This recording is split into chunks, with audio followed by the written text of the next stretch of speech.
I know something that will wake your brain up better and faster than coffee. Yep, it's time to find your magnifying glass. Oh my god. Look at this picture attentively. What's wrong here?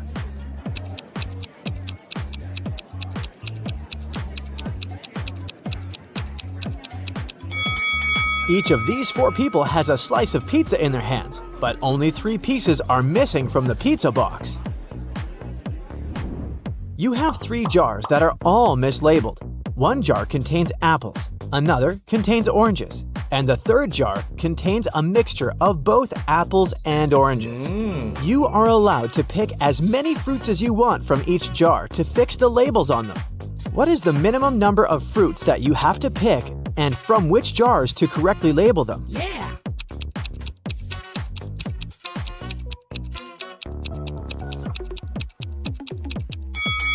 Let's look at this scenario.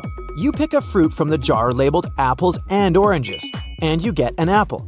That means that the jar should be labeled apples. Now, the jar labeled oranges has to be labeled apples and oranges. As it can't contain oranges, and we've already got the apples jar, a similar scenario applies if it's an orange you take out of the jar labeled apples and oranges. So, you just need to take one fruit from the jar, apples and oranges, to label all the jars correctly. A farmer once challenged an engineer, a physicist, and a mathematician to fence off the largest amount of area using the least amount of fence. The engineer shaped his fence like a large circle and said it was the most efficient way. The physicist made a long line and said that fencing off half of Earth was the best. The mathematician laughed at them and showed his design, which beat the others. What did he do?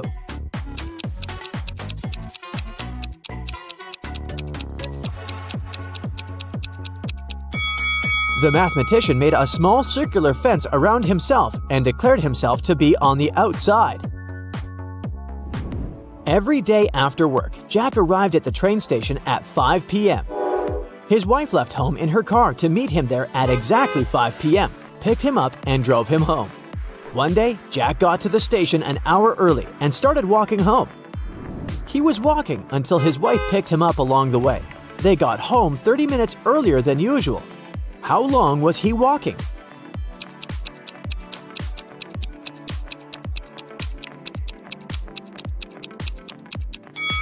The best way to think about this problem is to consider it from the perspective of the wife. Her round trip was decreased by 30 minutes, which means each leg of her trip was decreased by 15 minutes. It means that Jack must have been walking for 45 minutes. Logan is a special agent who's trying to catch a notorious villain. After long months of investigation, he finds the criminal's headquarters. But the door is locked, which is not a surprise really. Logan sees a screen next to the entrance. He touches it, and the display lights up. It must be a riddle. And our special agent needs to solve it to get inside. Add one line to make it right. 9.50 equals IOIOIO. Logan cracks the puzzle in no time. What's the answer?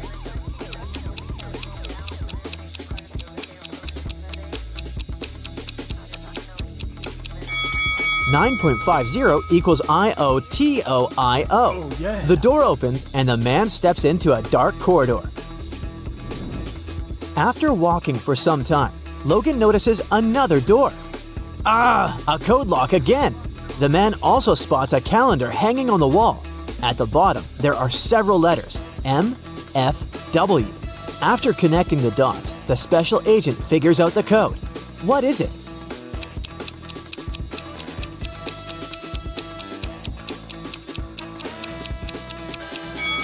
It's 153.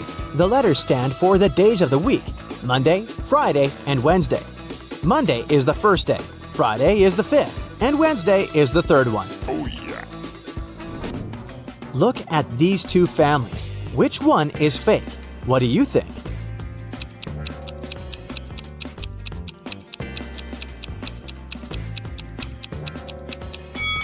Well, the family on the right has weird dietary habits. They allow their son to eat the whole cake on his own. But maybe they just don't care about healthy eating. The family on the left, though, seems to be perfectly fine. But have you spotted a USB port covered by the necklace the mother of the family is wearing? She's a robot, and all this family thing is just a joke. Now, look at these prisoners. Who is more likely to escape?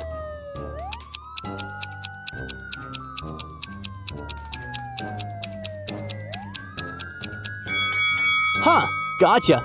Neither of them. The one on the right will be stopped by the prison guard, while the one on the left will end up face to face with these pretty unfriendly dogs. How about these girls? Which one lacks common sense?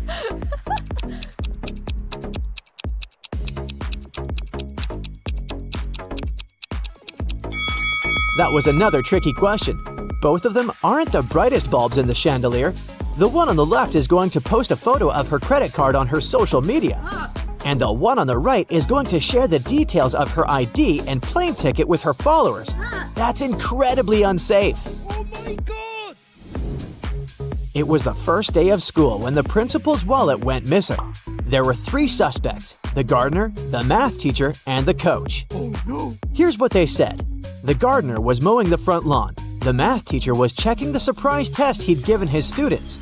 And the coach was meeting new people who wanted to join the school's soccer team. Who took the wallet?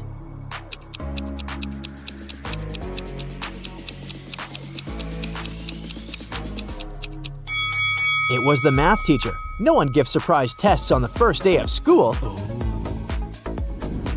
Look at these women. Can you figure out which one isn't pregnant?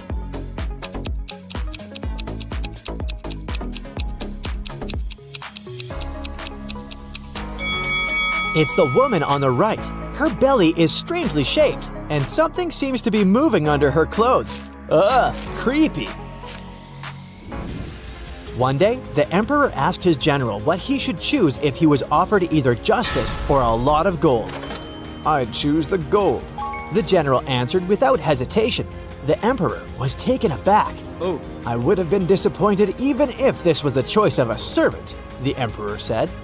"But coming from you, it's not only disappointing but also shocking and sad." But the general justified his answer to the enraged and hurt emperor without a problem. What did he say?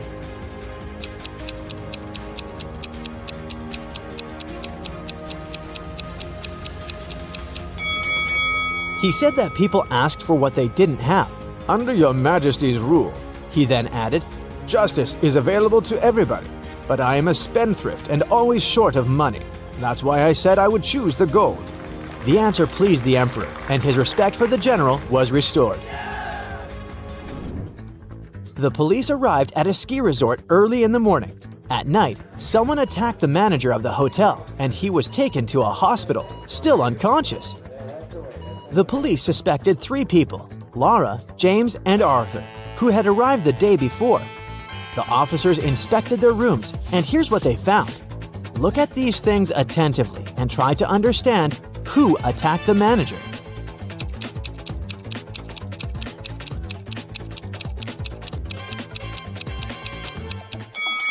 It was Arthur.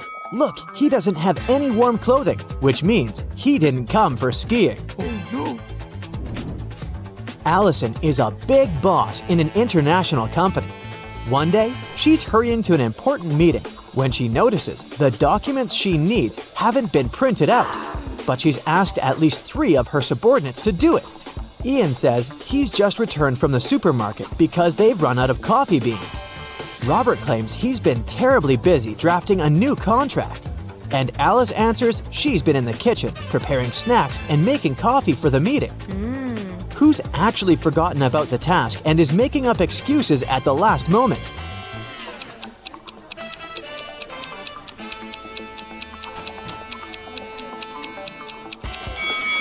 It's Alice. There's no coffee in the office. Then how could she make it? Rich businessman Mr. Hudson had a serious disease and was staying at the best hospital in the city. He was treated with pills invented by a scientist working in that hospital. Mr. Hudson was feeling better and better and was getting ready to be discharged. But then, one morning, he was found in critical condition. The police had 4 suspects: the cleaner, the businessman's nurse, his assistant, and the scientist. The cleaner said that Mr. Hudson liked when his room was tidy, so she came every day to clean it. The nurse said that she gave Mr. Hudson's injections every morning, and they had even become friends. The scientist was very upset. His disease was complicated, but we've made such progress. And today, this happened.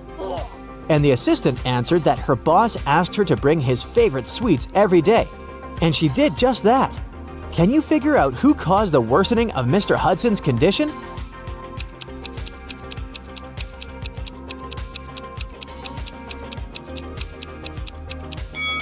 It was the nurse. Mr. Hudson was treated with special pills. What injections is she talking about? What? Harrison was walking home when someone threw something at him and knocked the guy out. When he came round, he found himself in a room with 4 doors and a tiny window. Harrison opened the window, but it was too small for him to squeeze through. Suddenly, the guy spotted a piece of paper lying on the floor. It was a note that said, "Only one door leads outside. The other 3 doors don't lead anywhere. You can try to open just one door and only once. If you don't succeed, all of them will be locked forever." Harrison thought for a while and made the right choice. How did he figure out which door was the one he needed?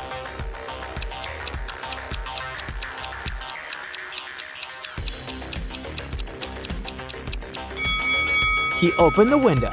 This created a draft. The guy checked the keyholes and felt some cool air coming from one of them. It was the door to freedom.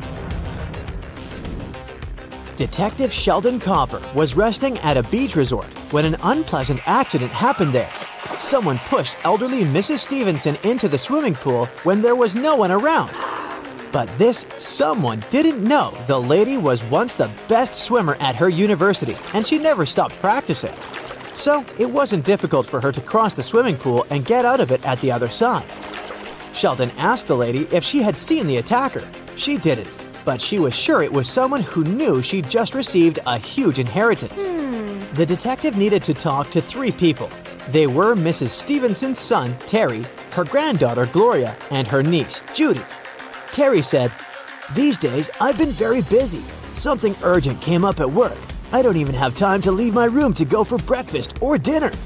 Gloria asked Sheldon to keep her secret. She was seeing a waiter she had met at a beach cafe. If her relatives found out, they would be furious. And Judy told Sheldon she'd taken a car to go shopping in the city center. Who's lying?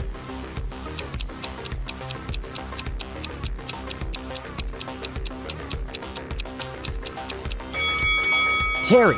The man looks sunburned. But how can it be if he hasn't left his room for days? Jaden bought a beautiful ring for his girlfriend. He wanted to propose to her at the weekend. He left the ring on his desk at home and went to work. But when he got back in the evening, he didn't find the ring. Only his 3 sisters were at home that day, and none of them liked his girlfriend. He went to question each of them. Mia was in her room. She said she'd spent the whole day there painting the walls. Emily was in the kitchen. She answered that she'd been cooking a birthday cake for her friend. And the youngest, Nora, was in the garden. She said she'd been planting roses. It didn't take Jaden long to figure out who had taken the ring. Do you know who it was?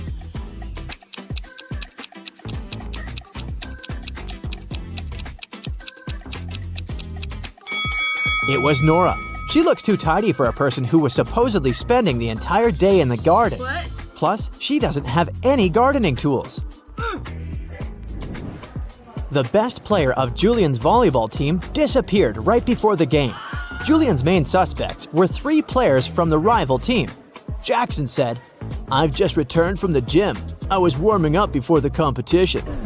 Leo had to pick up his wife and daughter from the hospital, and Ryan claimed he'd fractured his leg. And the team doctor was giving him a massage. Who's behind the player's disappearance?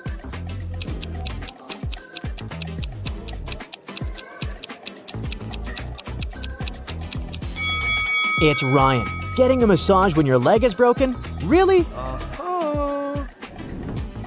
Can you figure out the answer to this rebus riddle?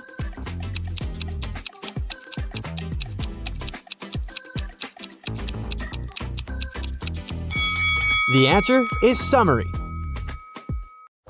Uh-oh, Tommy was exploring old caves outside the city when he got trapped in a mysterious dungeon. There were 3 ways out, but only one of them was safe.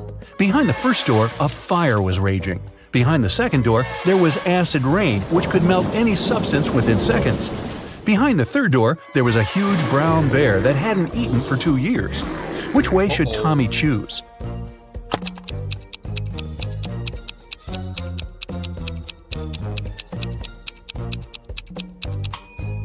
Tommy should choose the third way. No animal can go for 2 years without food and survive. Barely. It was a stormy day, and it had been raining for several hours straight. A car accident happened in a tunnel. The yellow car crashed into the red one. The driver of the yellow car said it had been raining so heavily he hadn't seen anything, so the accident wasn't totally his fault. But the police asked the man to stop lying and claimed it was all his fault. Why?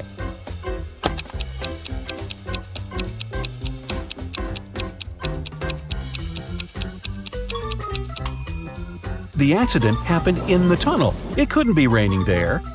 Mrs. McAdams, who was having a day off with her friends, came back home in the middle of the day to change her clothes.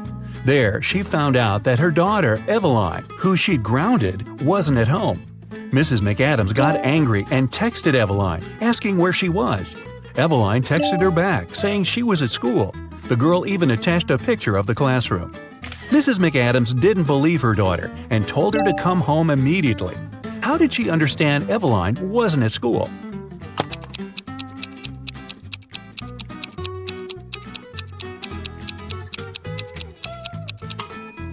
Look closely at her cell phone. It's Sunday. There's no school on Sundays. Ned works in a club. His job is to check people's ID cards and to not let suspicious people or people younger than 21 years old get inside. Take a look at these 3 ID cards and figure out who shouldn't enter the club.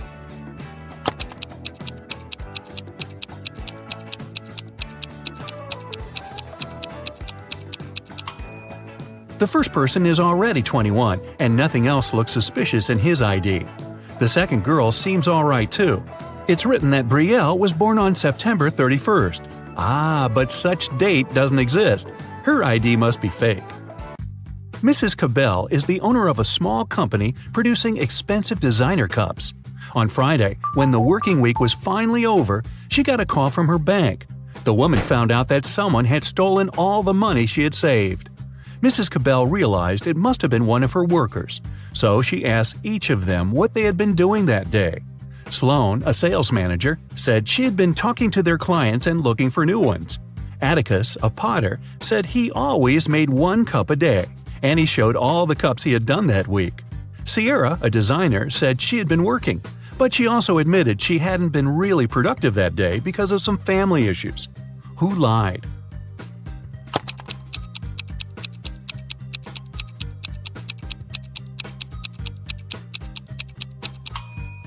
Atticus. There are 5 working days in a regular week.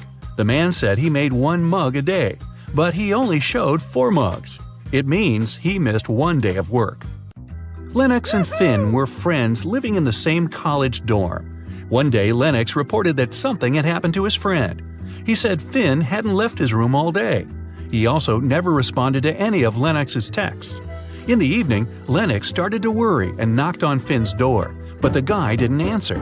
Lennox peeked through the keyhole and saw that his friend was lying on the floor, so he called the police. After that, Lennox got arrested. Why?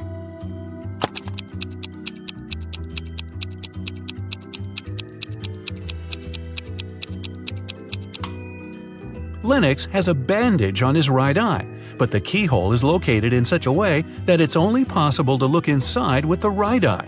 It means the guy couldn't do it. He simply knew what had happened. Esme was having a walk in the forest and got lost. For about the 20th time. Hey, don't ask. Anyway, she found the witch's house, walked in, said hi, petted the cat, and asked the witch to show her the way home. But the witch had a problem. She was learning a new spell and accidentally did something strange to her chairs. On the bright side, she now had a riddle for Esme to solve. The witch had 20 chairs. Now, some of the chairs only had 2 legs, and half of the rest had no legs at all. How many legs did all these 20 chairs have in total?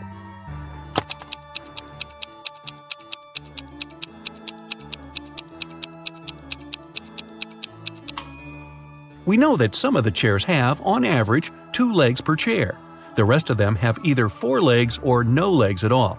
And since half of the rest have no legs and the other half have 4, together they have 2 legs per chair. So there are exactly 40 legs. Mr. Tucker was a businessman. He wanted to find an interesting hobby to impress people. He chose art, even though he knew nothing about it. Still, he kept buying paintings and even owned a couple of famous masterpieces. He liked to invite his potential business partners over to show off his collection. One day, his guest was Miss Geneva Darby, a young lady who owned a jewelry business. As always, Mr. Tucker boasted about his collection, but Miss Darby wasn't impressed. Why?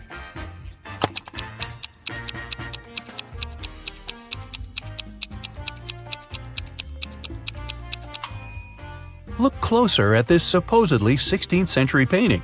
There are a couple of cars on the road, but there were no cars at that time, so the painting must be fake. Evie and Kai were planning to go on a bike tour with their friends. Unfortunately, Evie didn't feel well, so she canceled on her friends and asked Kai to stay with her. Kai was disappointed but agreed. Evie fell asleep. When she woke up, she already felt better. She offered Kai to ride their bikes a bit, just the two of them. But when they went outside, Evie realized that while she had been sleeping, Kai had been out with the friends without her. How did she understand it?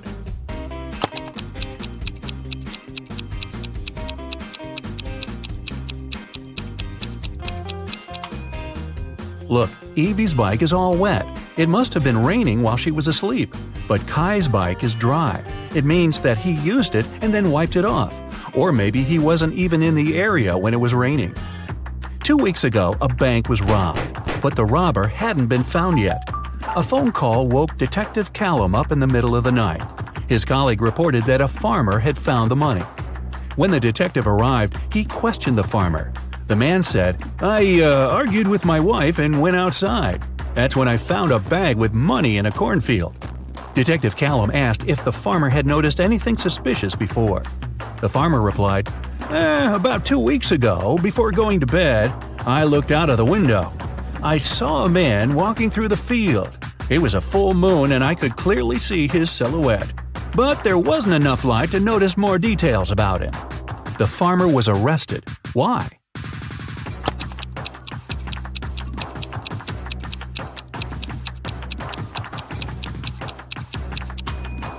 The farmer said it had been a full moon 2 weeks before. But it's impossible. As you see, it's a full moon now. The farmer is lying. But why?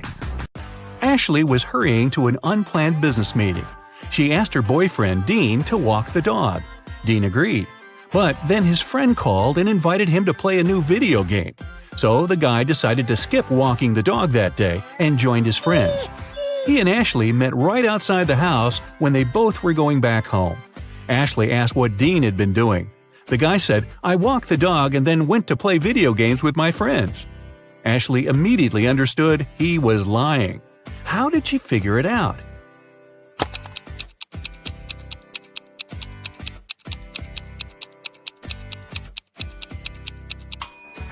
It's winter. Look at the footprints in the snow. There are Ashley's footprints going both ways and Dean's footprints going both ways too. But there are no dog footprints. Mrs. Rivers reported that someone had broken into her house. They stole all the money and jewelry she kept in her living room. Detective Callum arrived to investigate the crime. The room was a mess. It was obvious that someone had been looking for something there. But in the end, the detective concluded that there was no robbery. Mrs. Rivers made the whole thing up. Why did he decide so?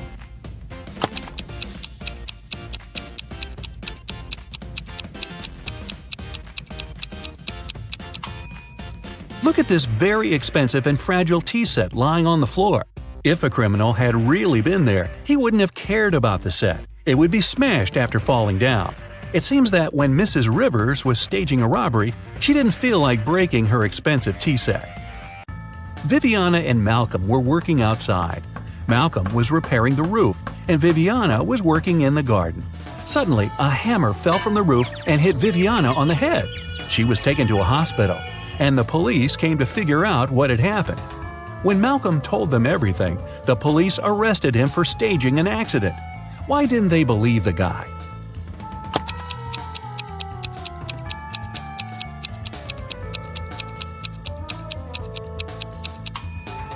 Viviana was working right next to the house. She was sitting under the roof.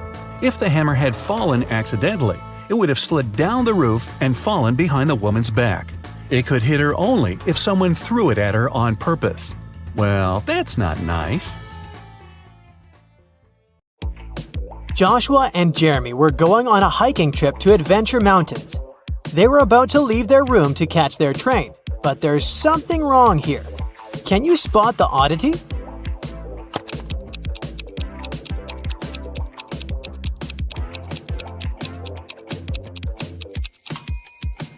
Well, they're going hiking, but Joshua is wearing shiny business shoes. Those will be too slippery on the mountains.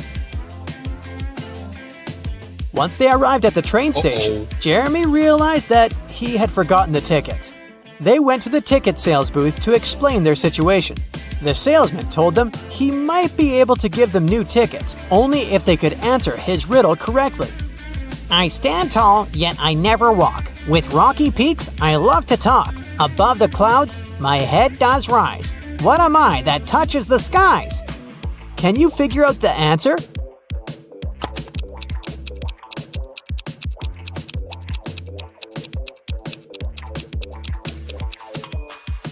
It's a mountain. During the train ride, Joshua and Jeremy were enjoying the beautiful scenery from the window.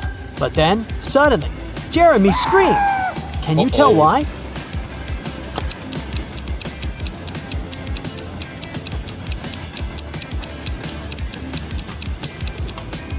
Take a look at the birds flying in the distance. Were you able to spot the small dragon flying with them? Well, Jeremy did. Joshua and Jeremy finally arrived at their destination. Before they started climbing up, they wanted to make sure their water bottles were full for the entirety of the hike. They saw 3 different drinking fountains from where they could fill their bottles. Take a look at them and tell me which ones they should pick.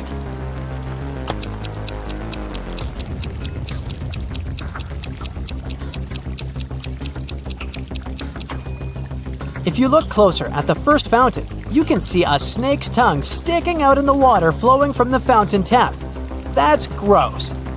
And the second fountain's water has a slightly yellow hue. That's a no from me, so they should pick the third fountain. Jeremy and Joshua were finally ready to begin their hike. There were 3 different hiking trails they could follow. They wanted to choose the longest trail to be able to spend more time on the mountain. Take a look at the hiking trail map. You have 10 seconds to tell me which trail is the longest.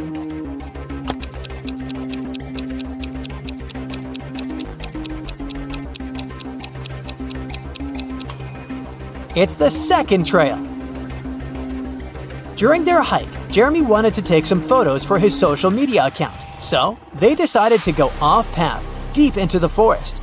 But suddenly, an elf stopped them and said, I am the guardian of this forest. I won't allow you to walk any further. Unless you know the answer to this riddle. I have cities but no houses, forests but no trees, and rivers but no water. What am I? Do you know the answer?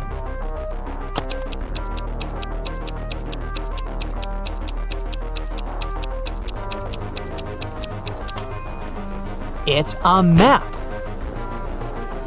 It became dark before Jeremy and Joshua could get back on the hiking trail. They decided to spend the night in the forest, just in case. Can you help them pick which tree they should build their tent under?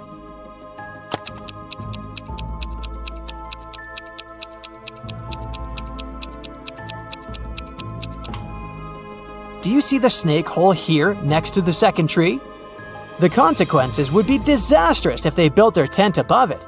And as for the third tree, there's a bee's nest on one of the branches, so it wouldn't be wise to pick that one.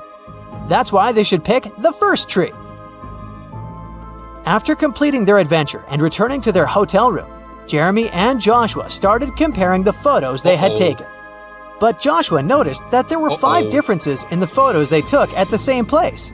Take a look at them both here. Can you spot them?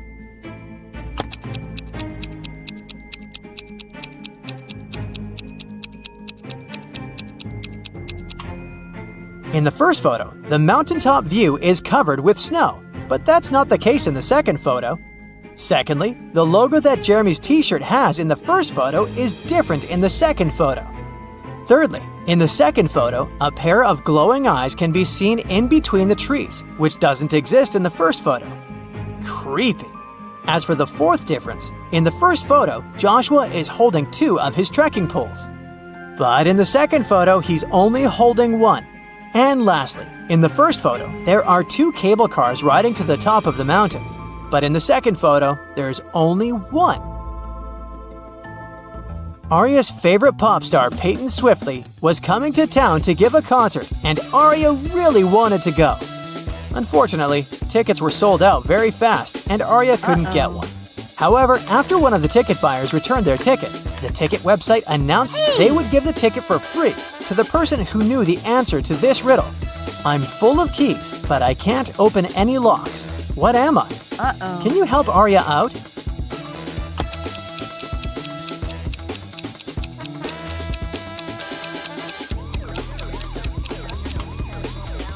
The answer is a piano. Elsa was working at the HR department, and she was going to interview 3 candidates for the company's project manager position. But as soon as Elsa greeted them, she noticed that one of them was not human. Can you tell who?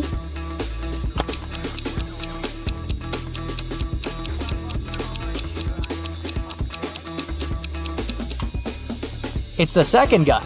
He's not blinking at all. 2 pregnant ladies attended the pregnancy yoga class at the gym. But as they were preparing for the class, the yoga instructor noticed that one of them was actually a robot working undercover to study humans. Can you guess who?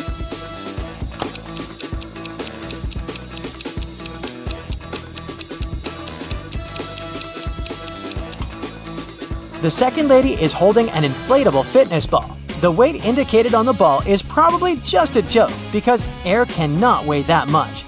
Meanwhile, the first lady broke the scales. She's very petite despite being pregnant. If she was a human, her weight wouldn't be able to break these scales. Brandon finally convinced his dad to give money to him to go camping with his friends, with only one condition. He wanted Brandon to send him a photo from the camping trip every day. But the first day he sent him a photo, his father could tell that Brandon lied to him, and he didn't go camping at all. How did he know?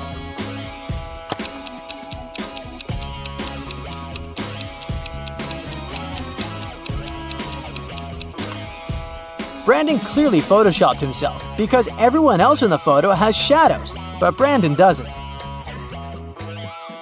It was Annabelle's mother's birthday, and she wanted to place a secret gift in her mother's office as a surprise. But when she arrived there, unfortunately, the office door was locked. But luckily, her mom was kind of forgetful, and that's why she left a note with a hint for herself. Take a look at it. Can you figure out the combination?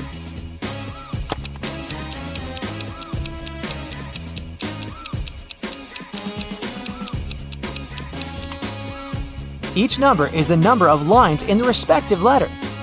There are 3 lines in the letter K. There are 2 lines in the letter L. There are 4 lines in the letter E, and there is only 1 line in the letter I. So, following the same logic, there are 4 lines in M, 2 lines in V, 3 lines in Z, and 3 lines in F. That makes the combination 4, 2, 3, 3. Casey wanted a new hobby for herself, so she decided to learn knitting and crocheting. She went to the crafting store to buy supplies. For her beginner's project, she needed to buy a green yarn, size 7 knitting needles, and a pattern book. Take a look inside the store. Can you help her find all these items?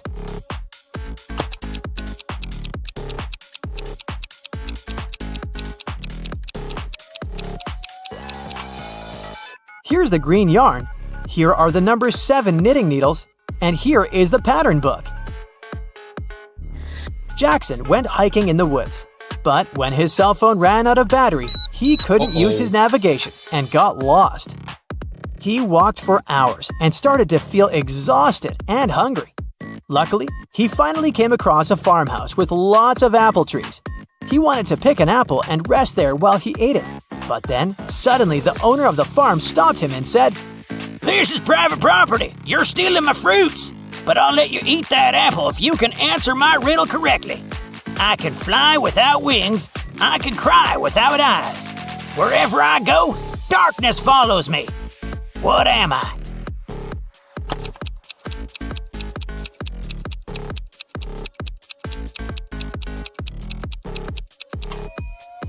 The answer is a cloud.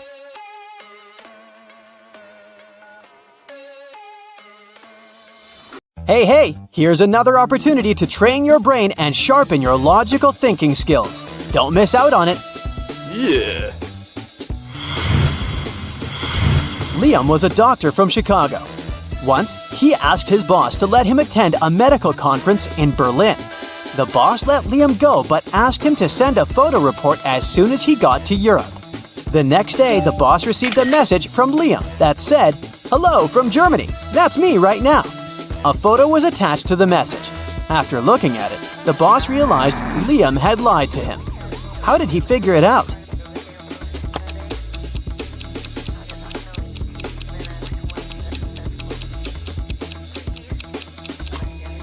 In the photo, there's a clock on the wall that shows exactly the same time as the clock in the boss's office.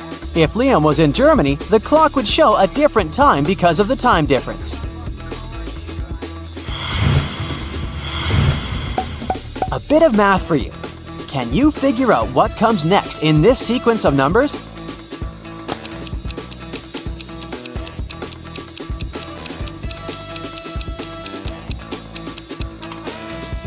It's gonna be this long number. You see, each next number is a verbal representation of the number before it. This way, if we start with 1, the next number in the sequence will be 1, 1. And the next one is 2 ones. And then we've got 1, 2, 1, 1, and so on.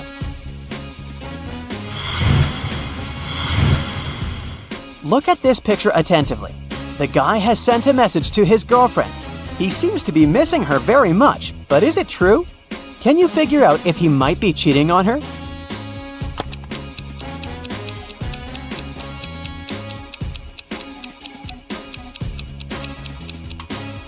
Yes, unfortunately he is. Look at this napkin. There's a lipstick print on it. He must be with another girl.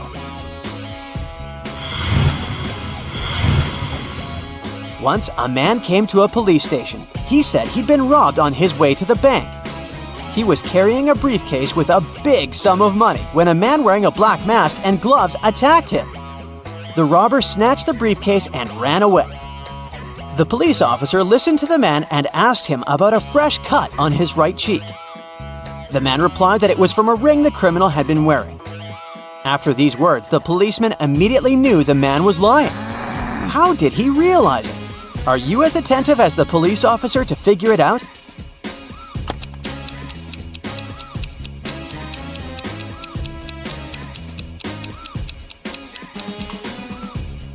The man couldn't know about the ring on the robber's finger, since he claimed that the criminal had been wearing gloves.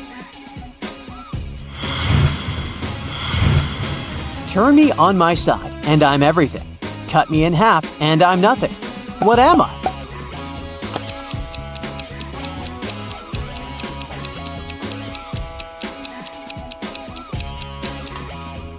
I'm the number 8. On my side, I look like an infinity symbol. And cut in half, I'm just 2 zeros. Look at these people very attentively. Your task is to find out which girl the man is interested in. Remember that the answer here lies in the details. And this puzzle can tell us how good you are at reading people. Our body language can tell other people a lot about us. The way you sit, stand, and even move your arms can give away what you're thinking about or how you feel. The girls in the picture have different postures and facial expressions. And once we look closely, we will understand that the man is clearly interested in the girl who is most interested in him. But which one is it?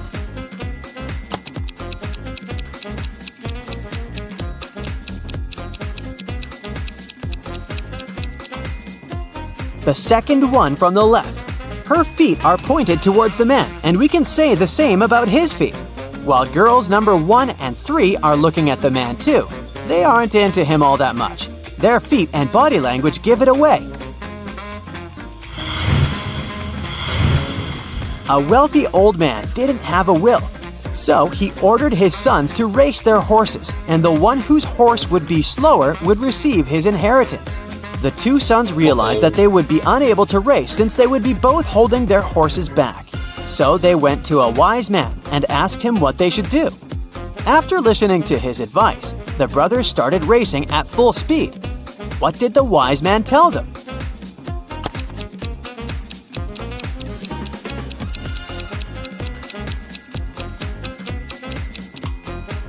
He recommended switching horses. Now, whoever wins the race will get the inheritance because they will technically own the losing, slower horse. 4 people came to a river with a narrow bridge that could only hold 2 people at a time. It was nighttime, and they had just one torch that had to be used when crossing the bridge. Person A needed 1 minute to cross the bridge, and person B could do it in 2 minutes. It took person C 5 minutes to get to the other side, and person D needed 8 minutes. If 2 people were crossing the bridge together, they had to move at the slower person's pace. Can all these people get across the bridge within 15 minutes or less?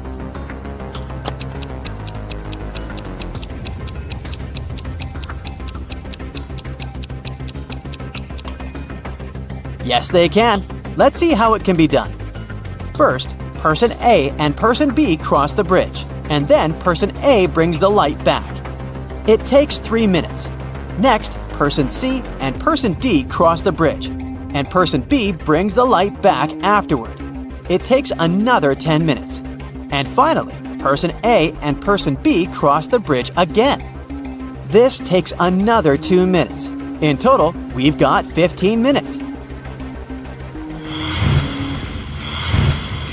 Recently, Mark had been feeling some discomfort in his knees, so he decided to go to the doctor. After examining the man, the specialist gave him a piece of paper, saying, "Here's the solution," and then he left the room. What was written in the note? What did the doctor mean?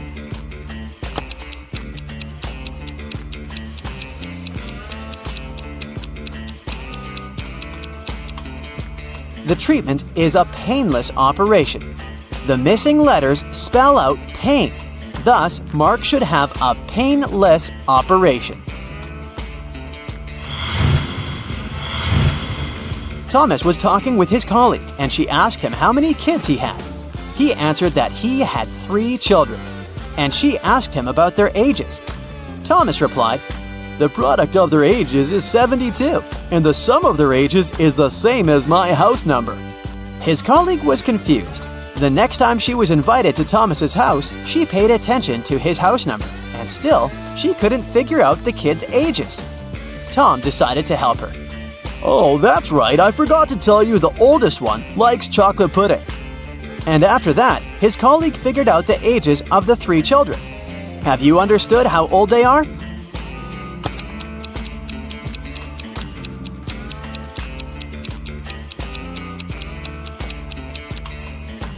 The kids are 3, 3, and 8.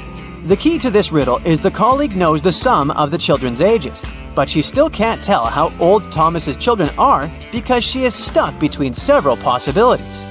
To narrow it down further, only 2 sets of numbers that multiply to 72 share the same sum. And that's when the man reveals that his oldest child likes chocolate pudding. Only the latter of these 2 sets has a distinct oldest child. Imagine that you're in a dark room. There's a candle, a wood stove, and a gas lamp there. You only have 1 match. What do you light first?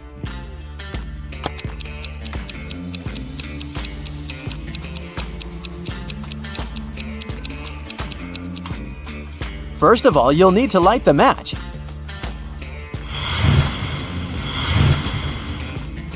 These 5 bags of gold all look identical. Each of them has 10 gold pieces in it, but one of the bags contains fake gold.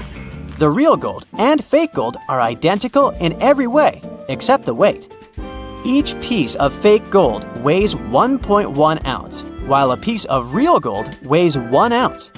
You have a perfectly accurate digital scale, but you can use it only once. How can you determine which bag has the fake gold?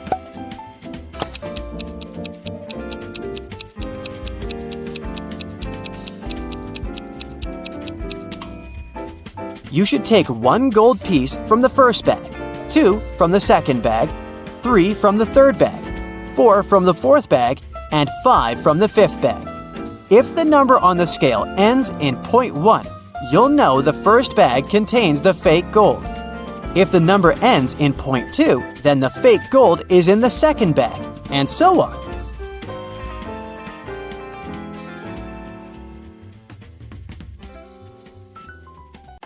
Jill and Jim live in the US. One day, Jim goes on a business trip to Europe. Jill misses him very much, so she calls him up. She asks Jim to take a selfie and send it to her. He agrees. Jill gets furious as soon as she sees the picture. Jill: "You're a liar." How did Jill figure it out?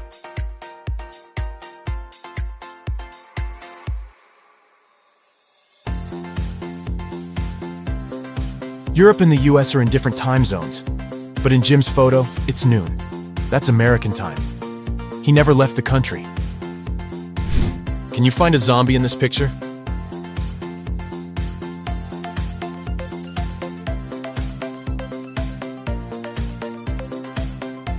Over here. What about this ski resort? Can you spot any zombies?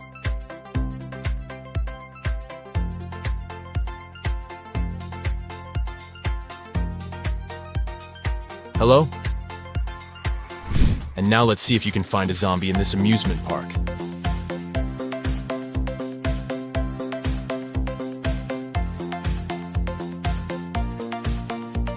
It's hiding over here. The biggest bank in town was robbed last night. The local police investigate this case and find 2 suspects. They go to search their houses. The officer sees a clue and figures out who the criminal is. How did he guess?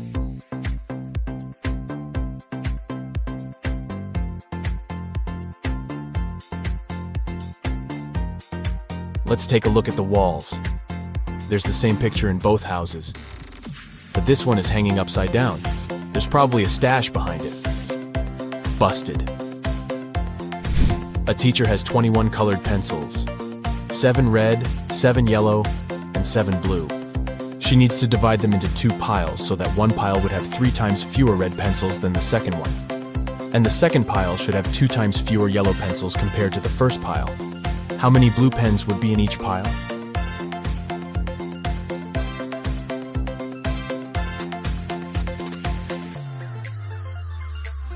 Zero. The teacher had 21 pencils, not pens. Can you rearrange these crayons and make 4 triangles?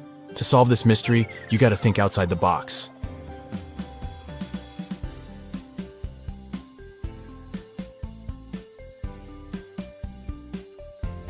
Here's the correct answer.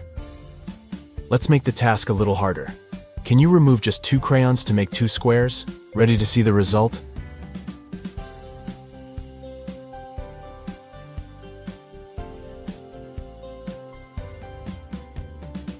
There you go.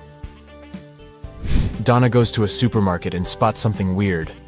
2 of these women are pregnant, but one of them just stole a watermelon. Can you guess who?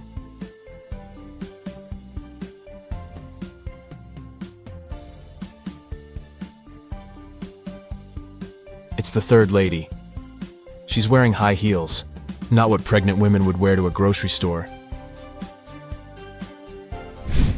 Kitty wakes up in a creepy basement. She needs to open this door to escape. Can you guess the right order to press the buttons?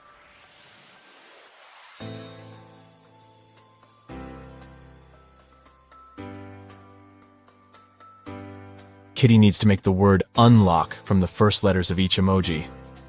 Therefore, she should press the buttons in the following order: unicorn, nose, lobster, onion, cactus, kiss, and voila. Today is Cassie's birthday. She brings a cake to work to celebrate with her colleagues. Stan, Gemma, and Rosie. Cassie unpacks the cake in the office kitchen. Suddenly, Granny calls, and Cassie goes outside to talk to her. After a while, Cassie returns and finds her precious birthday cake on the floor. She questions everyone. Stan says, "I was sending an important email, so I didn't look at the kitchen. But I think it was Gemma. She's just pretending to be your friend." Gemma says, "I went to the toilet to wash my hands. When I returned, the cake was already on the floor." And Rosie says, "I don't know what happened. I went to the opposite side of the room to turn on the coffee machine. I made cappuccino for everyone." Who's lying?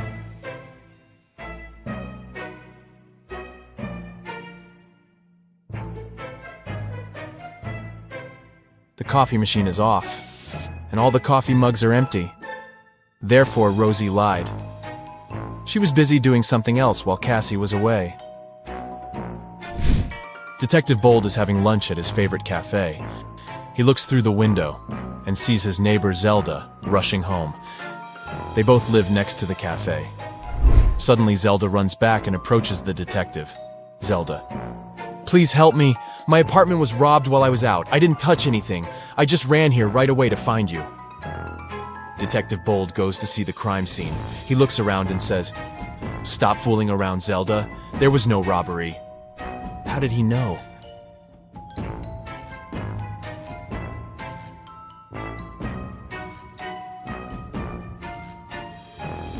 Take a look at this umbrella. Zelda carried it with her when she was rushing home, but she told the detective that she didn't touch anything at the crime scene. She just threw her stuff around the room to make it look like a robbery. Take a look at this fancy group of people. One of them is a real vampire. Can you guess who?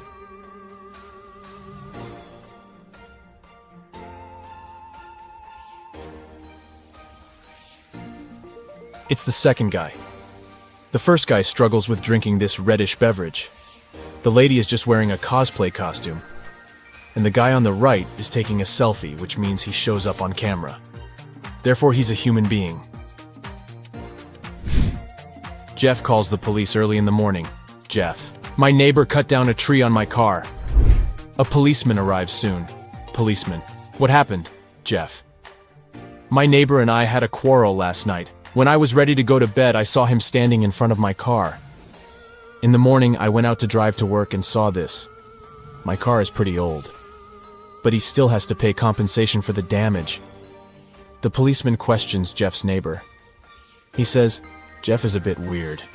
He's always trying to start a quarrel for no reason. I didn't touch the car. I was sleeping all night long." The policeman examines the car and immediately realizes which of the neighbors was lying. Who cut the tree down? Can you guess?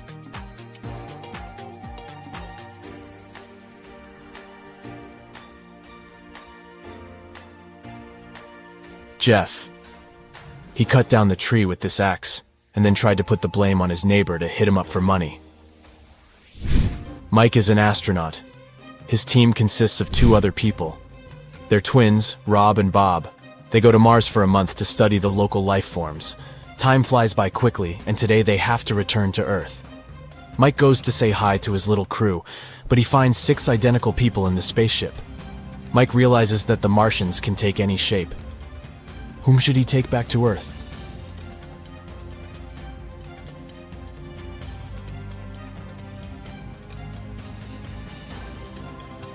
This astronaut has 3 fingers. This guy's hair color is different. This impostor has forgotten to put on human ears. And this guy has different eye color. So the real Bob and Rob are over here.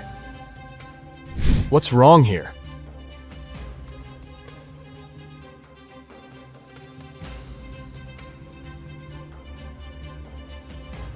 The goalkeeper is holding a tennis racket. Also, why do they need 2 hockey pucks? Shelley downloads a dating app hoping to find new love. She likes several guys. They begin to chat and share some selfies. All 3 guys claim to be single and living alone, but only one of them is telling the truth. Can you guess who?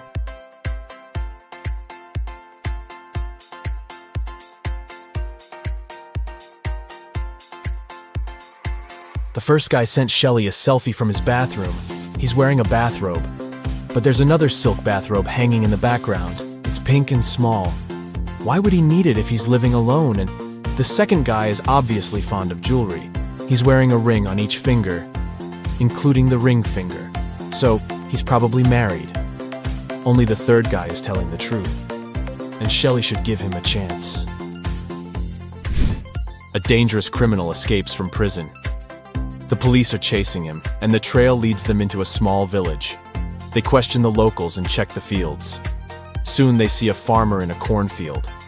The detective asks him if he had seen any suspicious strangers around.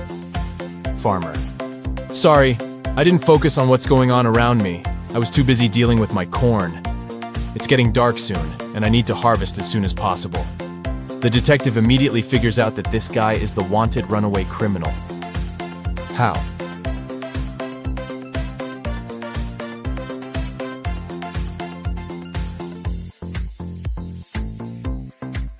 Corn is not harvested like this, so he can't be a real farmer. Can you see any odd details here?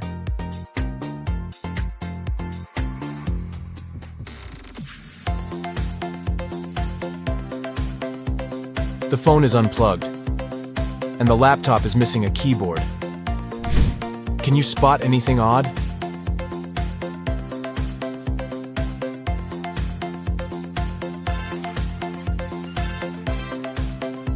Take a look at this guy.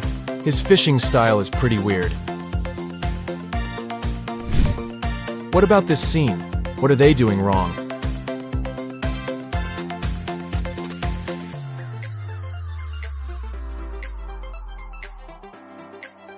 This lady is skating on the pavement. I know you want to give your brain a shake. And I also know the perfect way to do it. Get ready for a new portion of tricky riddles. A man had a book that was worth $50,000. There were only 2 such books in existence. He threw the book into the furnace, reducing it to a pile of soot. Why did he do this?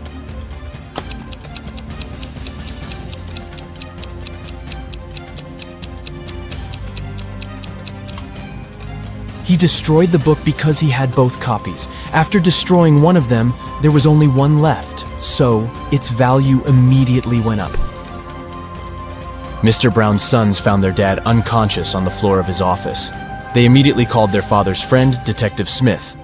The detective knew that Mr. Brown was uber wealthy. His sons were going to inherit loads of money, but one of them must have needed money urgently. Smith questioned each of the brothers separately. David, the oldest, said, "I came in to feed the fish, and Dad was still fine." Marcus said that he had come in to discuss his business plans, and his father had given him some great advice. And Lucas, the youngest brother, said, "I entered Dad's office because I needed a favor. I wanted to take his car to impress the girl I like." Detective Smith immediately realized who was lying. And you?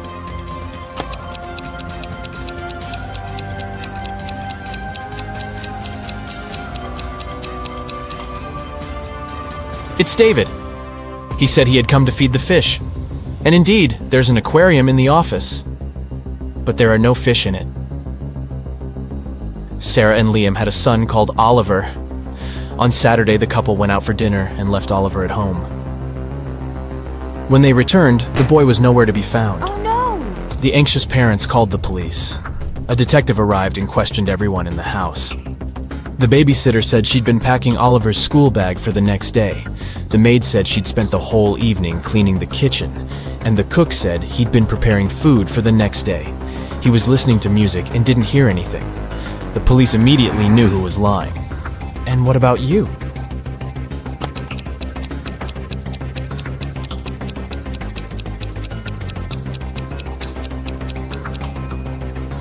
It was the babysitter. Children don't go to school on Sundays, so Oliver didn't need his school bag to be packed. Detective Adams arrived at the Museum of Modern Music because someone had stolen legendary shoes that belonged to Elvis Presley. A museum guard told the detective that they had reviewed the footage from security cameras and found out that all visitors had come in and left empty-handed, and the shoes were too bulky to put them in a pocket or under a t-shirt. Detective Adams examined the footage and said he knew who had stolen the shoes. Have you figured it out?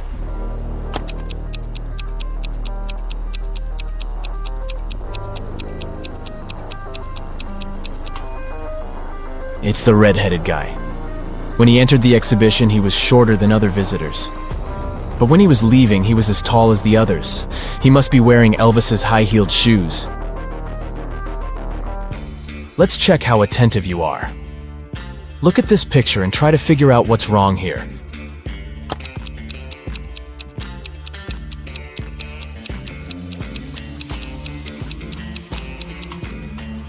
The teacher is very suspicious. She doesn't get reflected in the mirror. Now, how about these people? What are they doing wrong?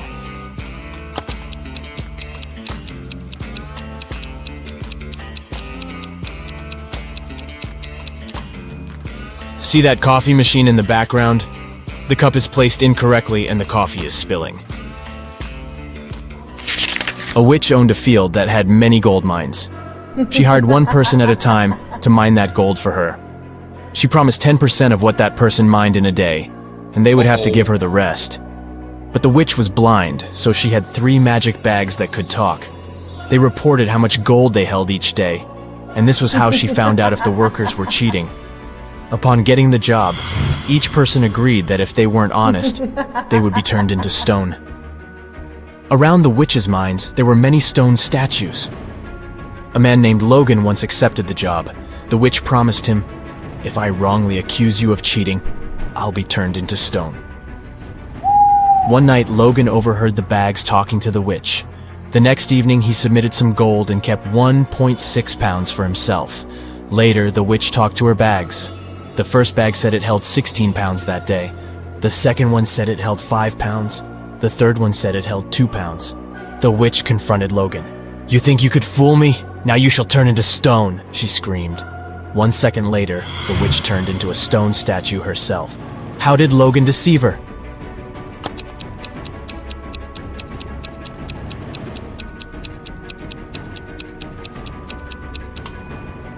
Logan put 2 pounds of gold in bag number 1, 3 pounds in bag number 2, and 11 pounds in bag number 3. He then put bag number 2 into bag number 3, and bag number 1 into bag number 2. Each of the bags only felt the weight of the gold above it. Thus, they inadvertently gave the message that 23 pounds of gold had been mined. 2 cars are driving through the city. They both started their journey at the same time. The green car is moving at a speed of 30 miles per hour. The yellow car is faster. Its speed is 50 miles per hour. And still, at one point, the green car comes across the yellow car. How is it possible?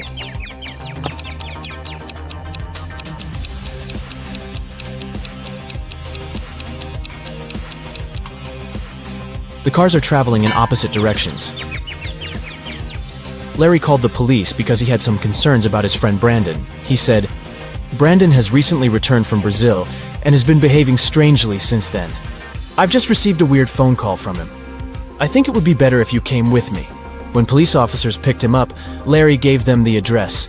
He explained he hadn't been there yet. Brandon rented the place soon after he came back from his trip. When they arrived at the house, they saw a mess inside. There was some paint spilled on the floor, and one police officer accidentally stepped into it.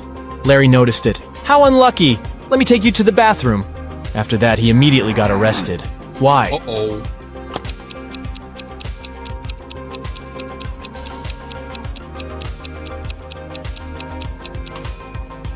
Larry said he'd never visited Brandon's new home before. Then how did he know where the bathroom was? John's mom got angry with the guy and locked him in his room. But she wasn't cruel. She left her son a chance to get out of there. To do it, he needed to find the answer to this riddle. Turn me on my side and I am everything. Cut me in half and I am nothing. What am I? Can you help the guy to escape?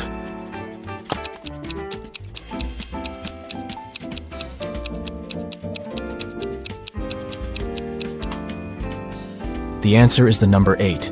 On its side, it's infinity, but cut it in half, and you'll get 2 zeros. It's a 5-digit whole number. It reads the same, forward, backward, and upside down. Its second digit is half of the third one. The 5th digit is the product of the first and the second ones. And the sum of all the digits is 10. What number is it?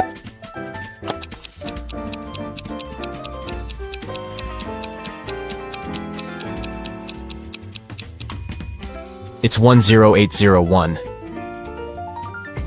Eric got lost in a museum. While he was trying to find a way out, it got really late. All the doors were already closed. Finally, the guy saw 3 staircases. The first one was all covered in bizarre nettles with razor-sharp leaves and long spikes. The second had giant, stinking flowers with a stench almost impossible to bear.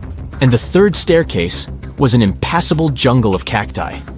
Which staircase should Eric choose?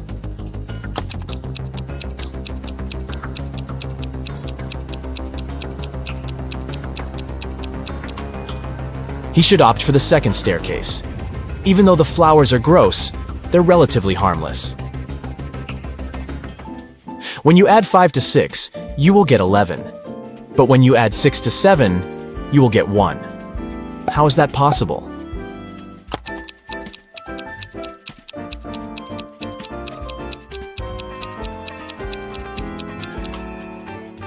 It's possible when you're looking at a clock.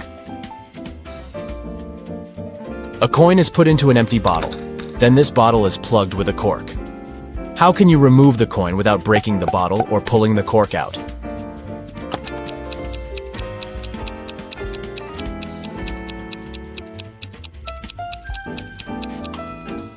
All you need to do is push the cork into the bottle and shake the coin out.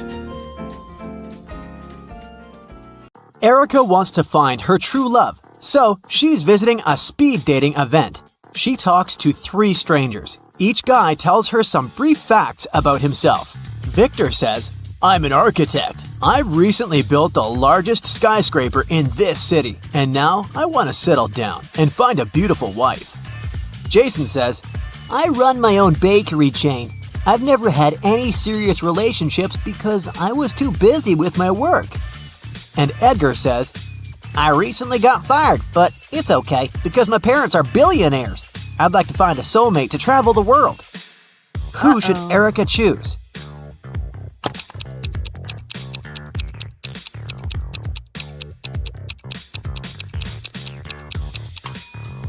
Take a closer look at Victor. His teeth are too sharp. He doesn't eat or drink anything, and he doesn't have any shadow. It's not safe to date a vampire.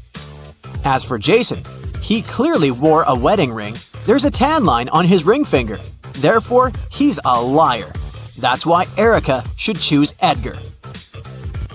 After the event, Erica enters her favorite Indian restaurant near her apartment.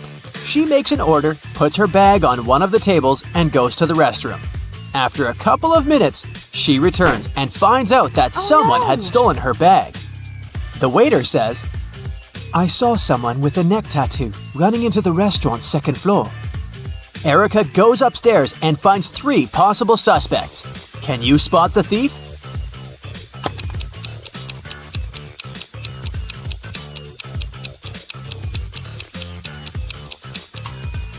This lady is the only one who has a big enough paper bag to hide Erica's bag, and there's also a wig inside her bag.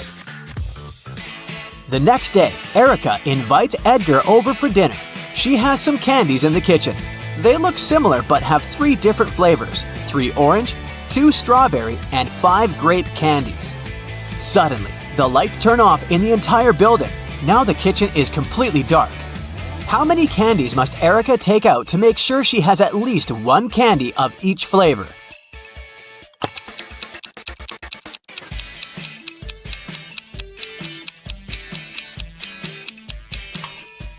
To figure out the minimal number of candies, subtract 1 from the smallest number, and then add all the larger numbers to it, and you'll get 9. Today is Edgar and Erica's wedding day. Man, they move fast. In the morning, the bride is getting ready. First of all, she goes to the shower for 20 minutes. When she returns to her room, she finds out that someone had stained her wedding dress. Only the bridesmaids had access to this dress. So, Erica questions them. Lily says, In the last 20 minutes, I was chatting with your mom in the living room. She can confirm my words. Rosie says, I'm not proud of it, but I was in the kitchen secretly eating some snacks prepared for the wedding dinner. And Daisy says, I've been dealing with a flower shop. They delivered the wrong flowers. Can you guess who stained the dress?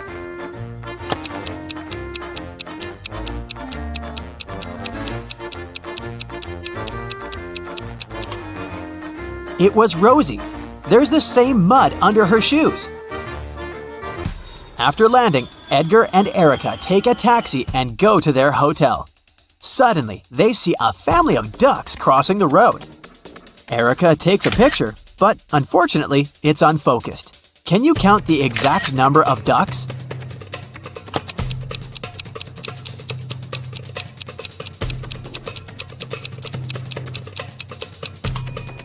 Let's take a look at one duck at a time. We can see 2 beaks, so there's another duck behind the first one. And here we have 2 little ducks near the bigger one. And this duck is single. So far, the overall sum is 6. This guy is not a duck, it's a goose. But there's 1 more duck hiding behind him, and 3 more over here. So the overall number is 10. Erica and Edgar arrive at their hotel. 4 employees greet them in the lobby, but one of them is an impostor. Can you guess who?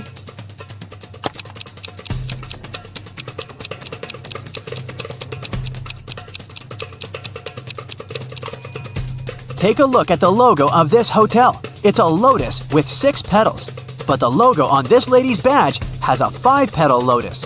Therefore, she's a fake employee. The hotel manager gives the guys a key to the best room for the newlyweds. They go to check out the room, but when they see the interior, they immediately ask for another one. Why?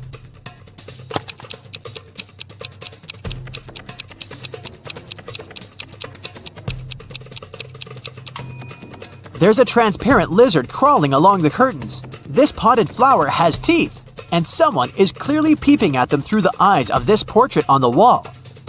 In a city's museum, an expensive golden egg covered in diamonds went missing. The museum workers noticed it in the morning, and, of course, they immediately reported the theft to the police. The city's best detective started investigating the case. She carefully looked through the footage and identified 3 main suspects. Then, she saw a handprint on the glass the egg was placed behind. Take a look at these handprints and at the suspect's hands. Who is guilty?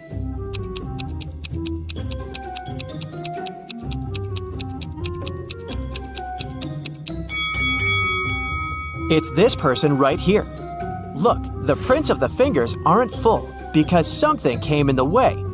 This person is wearing rings right there, so it's their print. In a little town, someone stole an expensive silver collar for a cat, covered in diamonds and precious gems.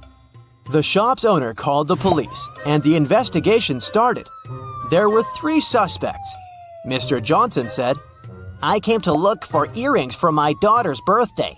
We don't have any pets. Mrs. Martin said, I got a bracelet for myself. I didn't steal anything. Mrs. Tanner said, I have no idea what you're talking about.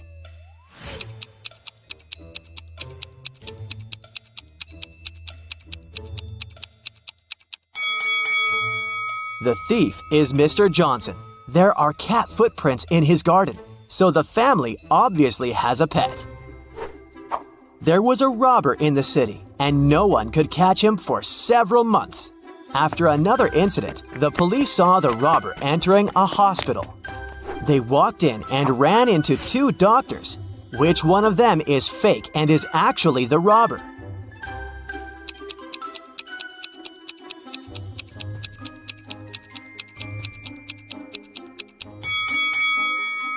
It's this guy, the one who's wearing headphones instead of the stethoscope. Mrs. Stevens went on a 3-month vacation, but had her workers coming regularly to maintain the house. When she returned, she realized that one of the workers was skipping quite a bit of work once in a while, going on an unplanned vacation themselves. Who was it? A gardener who takes care of the outside garden, a housekeeper who takes care of everything in the house, or a painter who is coming to paint her house.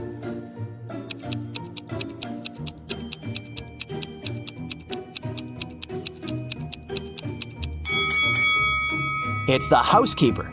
Look, the houseplants dried out. Seems like he skipped a couple of weeks of work and probably only cleaned the house right before Mrs. Stevens returned. Do you think you can figure out who the bride of this man is?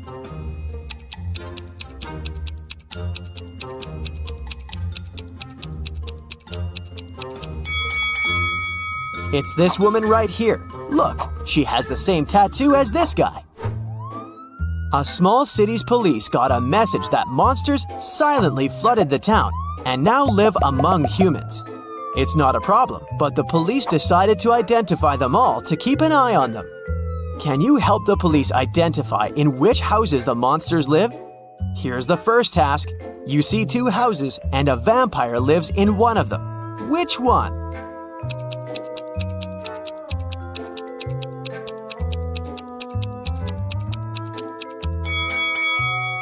It must be this house, the dark one where the blinds are closed on all the windows.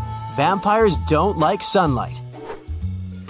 Okay, the next task is to find the house of a mummy. Here are two possible options. Which house does the mummy live in?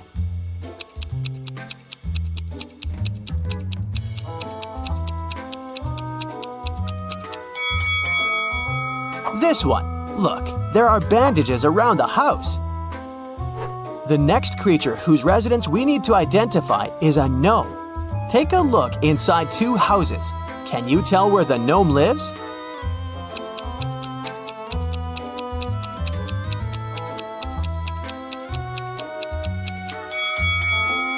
Probably in this house. All furniture is smaller and placed way lower than in the other house, so it must be the residence of someone small, like a gnome. Now, we need to find the house of a centaur. Take a close look at both houses. Can you identify the one?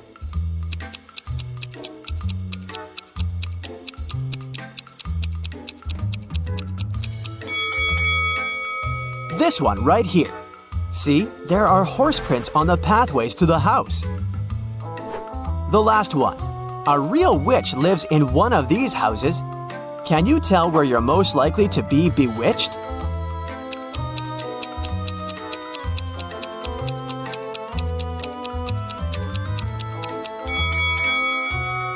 Did you notice this cute black cat?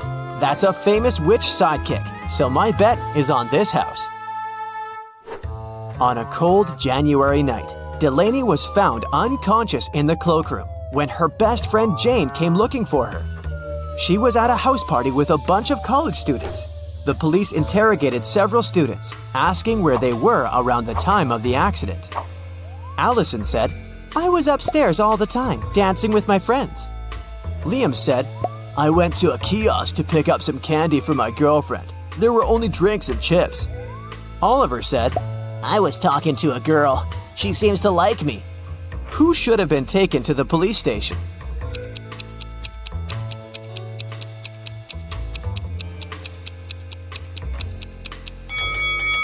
Liam. It's a cold night, and he would need a jacket to go to a kiosk. And if he needed a jacket, he would go into the cloakroom to get it, and would have found Delaney instead of Jane. So either he lied or walked past an unconscious girl. Ronan Collins, a successful businessman, went missing. His family reported it to the police. The main suspect was Ronan's business partner, Jennifer. She had been out of the city, but as soon as she returned, the police knocked on her door and asked if she knew something about Ronan's disappearance 2 weeks prior. "I just returned from my month-long trip to the Amazon rainforest an hour ago. I haven't heard anything about it." The detective didn't believe her right away and took her to the station for further investigation. Why?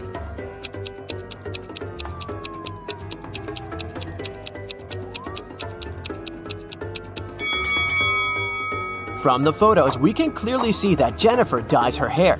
She says that she just returned from her trip, which was a whole month long. But her hair is perfectly dyed.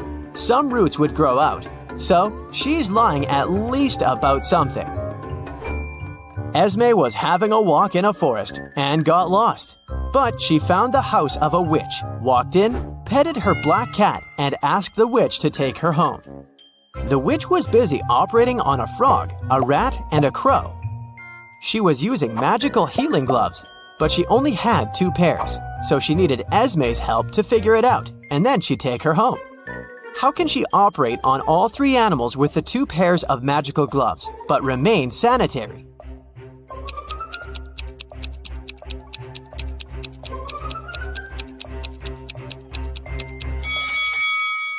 The witch should operate on the frog wearing the first pair of gloves over the second one. Then, she should operate on the rat using just the second pair. Finally, she should operate on the crow wearing the first gloves inside out, worn over the second glove. Detective Callum had to travel to a small neighboring city where dogs were being kidnapped every night, right out of the house. There were already 4 of them missing, and all of them were living on the same street. Mila was kidnapped first, then Karma the next night. After that, it was Jake, and then Mr. Sniffer. There were just 3 dogs left that lived on the street. Can you figure out which dog is going to be the next target?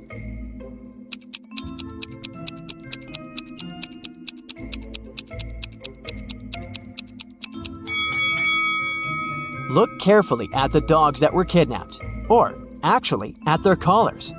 The first dog that was kidnapped has a red collar. Karma has an orange collar. Then Jake was wearing a yellow one, and Mr. Sniffers owned a green one.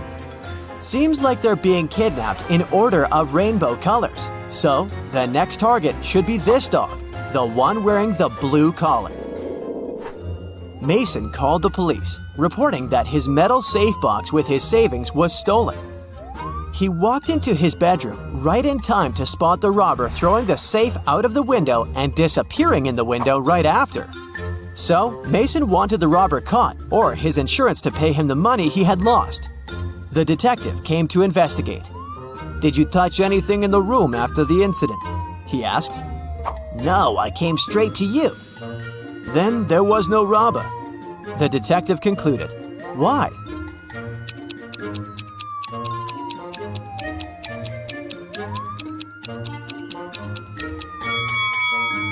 The robber couldn't go out of the window without stepping on the bed that was standing right by the window, but the bed is perfectly made.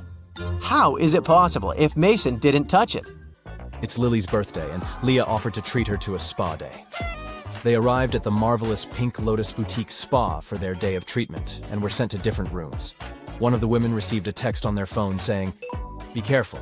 Take a look at the image. Can you tell which friend is in danger?"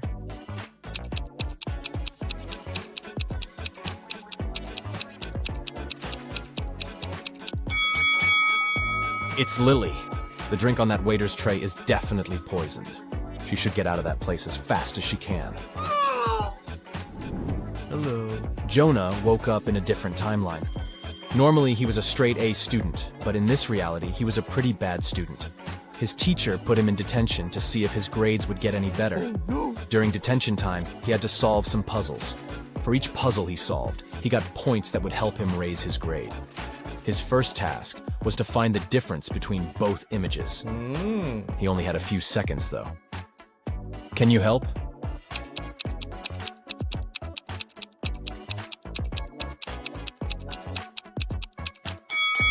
Yep, that one on the right didn't have the scribble on the paper. For his next detention challenge, Jonah had to spot the difference between these 2 rabbits riding a motorcycle. Don't ask too many questions, just help him out.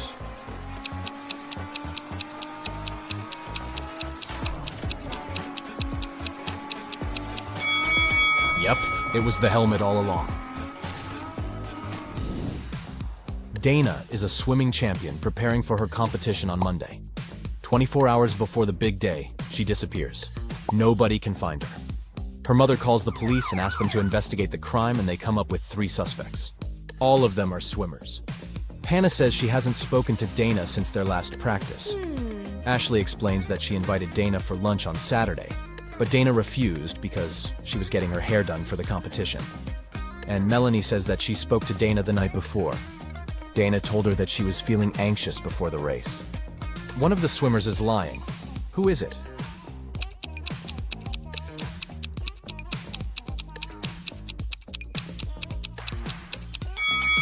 I mean, it's definitely Ashley. It doesn't make sense for a swimmer to get her hair done before a swimming match. It will get wet anyways. Daniel is a sailor on a large cruise ship. One day the captain asked him to go to the ship's lowest deck and get some supplies. But as the man was walking down the ladder, it broke and he fell down. Try as he might, he couldn't get out. And oh no! The situation was worse than he thought. There was a hole on the ship's hulk, and water was starting to fill the lower decks. Take a look around. Is there anything Daniel can do to save himself?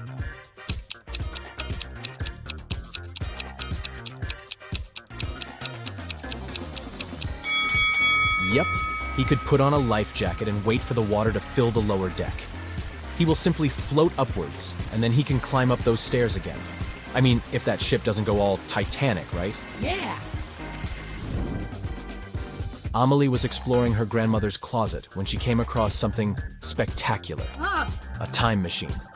She set the date back to the 16th century and pressed go.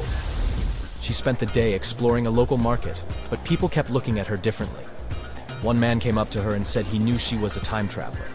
He locked her in his basement and said he was going to look for where she hid the time machine.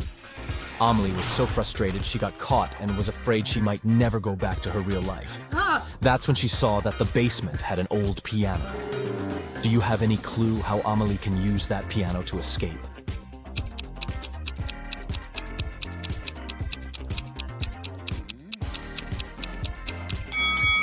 That's a tricky one, but she should play it until she finds the right key. You decided you needed to go on an adventure, so you packed your backpack and went hiking the Appalachian Trail.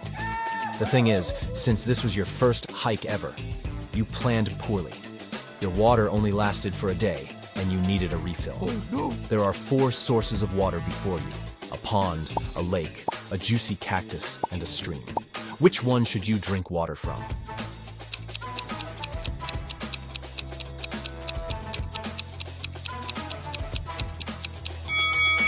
Most cacti are toxic, so you should keep away from them. The waters from the pond and the lake are stagnant water, so this means they could be filled with stuff that isn't good for you. So that leaves the stream water. Way to go, you. Oh, yeah. It's getting rather late, and you realize you're lost in the middle of the forest. Your phone's GPS is not working, and you're standing at a fork in the road. You can choose between 4 roads leading north, south, west, or east. The path that heads north will lead you to a black hole. The road that leads south goes through a lake full of huge whale sharks. The one that leads east passes through a crater-sized hole. And the one that leads west will take you to a sky-high mountain that is impossible to climb over. Which way will you choose?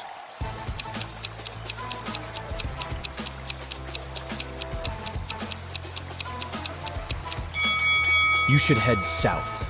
Whale sharks pose no threat to people, and it's probably not true that they exist inside that lake. I mean, they are sea creatures. Harry has spent the last 2 weeks in Egypt exploring ancient pyramids. He's an archaeologist, and he was looking for some groundbreaking discoveries on the history of the mummies. Inside one of the pyramids, he found a secret chamber. Written on this chamber's walls was this: if one can answer correctly, an ancient secret will be revealed. And right below this, Harry found a riddle. The next answer that should escape your lips should be the creature wrapped up in cloth strips. Can you guess what Harry should answer?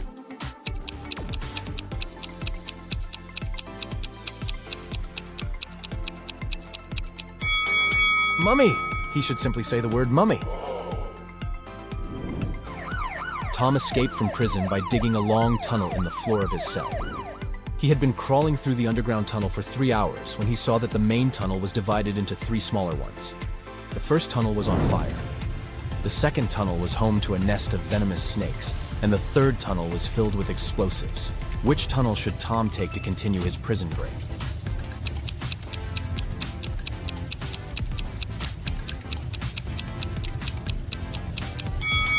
He should choose the tunnel with fire. He can put the fire out with the dust from the ground and make his way to freedom. Yeah. Sierra wanted to go to her favorite band's concert, but she didn't have enough money to buy the tickets. Her local radio station was putting on a contest, and the winner would get tickets to the show. All she had to do was answer their riddle correctly. She called the radio station, and they asked her, "Every night I'm told what to do, and each morning I do what I'm told. but I still can't escape your scold. What am I? Sierra won the tickets. Can you guess what she answered?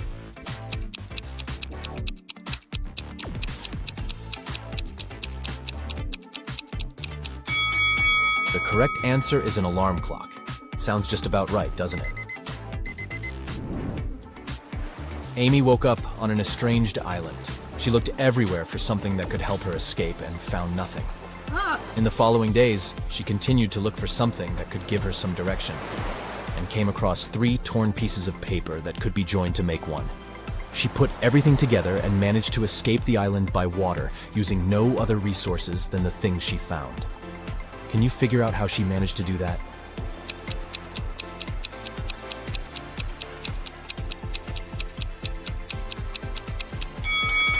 This one is tricky. Nothing was the name of the boat she found abandoned on the island. Ooh. Then she found torn pieces of paper that together made up a map. The map helped to guide her to the nearest inhabited island, and the boat helped her get out by water. Yes! Mirabelle walked into her father's deli and asked for a sandwich to go. When she looked to her right, she noticed something extremely out of the ordinary. Ah! Take a look at this image. Can you tell what it was?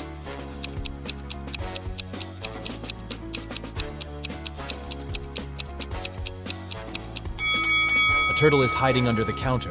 This sure isn't normal. Alfred wants to be a supermodel, so he visits a fancy audition in New York, hoping for the best.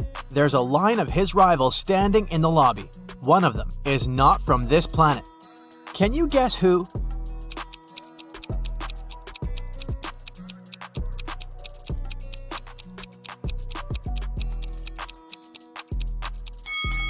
This guy with the snake eyes. Daisy, the photographer, invites Alfred to her studio to take some shots. After a couple of days, she receives printed pictures and freaks out. Why?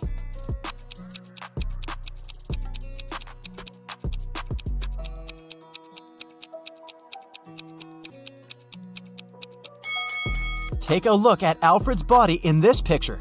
Both of his feet are right. Amazingly, Alfred gets his dream job. A famous magazine invited him to shoot their cover. He arrives at the studio early to get ready. Before the start of the photo shoot, Alfred looks in the mirror. Gross! There's an allergic rash all over his face. Alfred interrogates 3 suspects.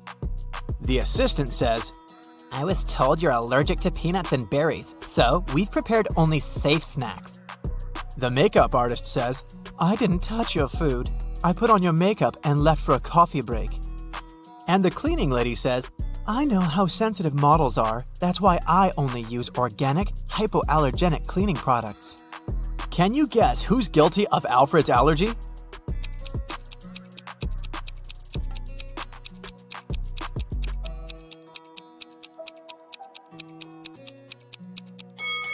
The makeup artist. Even though she didn't have access to his food, she was the only one who had access to his face, and she could put toxins in his makeup. Alfred gets hired as a model for a clothing catalog. He's asked to put on these trendy jeans. Can you count the exact number of holes in this piece of clothing?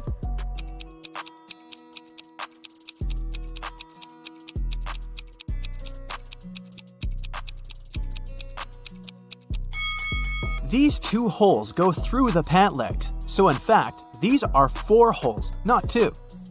As for this hole, it's only on the front of the leg, plus 1 hole. But that's not all. These jeans also have 3 more holes, 2 on the bottom of the pant legs and 1 on the belt. So, the correct answer is 8. Alfred stayed late in the studio to write a post, and now he's finally going home. He walks along the dark hall of the office building. Suddenly, Alfred hears someone screaming for help. The voice comes from the broom locker. He opens the door. Daisy, who closed you here? Daisy replies, I have no idea. I went to the 8th floor to eat in a Chinese restaurant, but it was closed for maintenance all day. So I decided to go home. Then, someone put a garbage bag on my head and locked me in here. In the morning, Alfred interrogates 5 suspects. The cleaner says, I was washing the windows on the 8th floor. The makeup artist says, I was cleaning my brushes in the bathroom. The assistant says, I was helping the makeup artist, but I went home earlier. The stylist says, I had dinner in the local Chinese restaurant and then went to a concert. and the cameraman says, I was sick yesterday, so I went home early. Who locked up Daisy?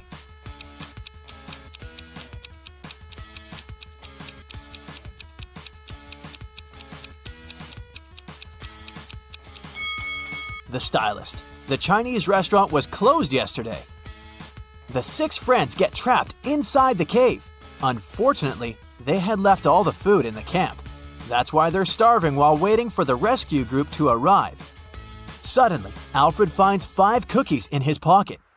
Can you find the easiest way to divide these 5 cookies among 6 people equally?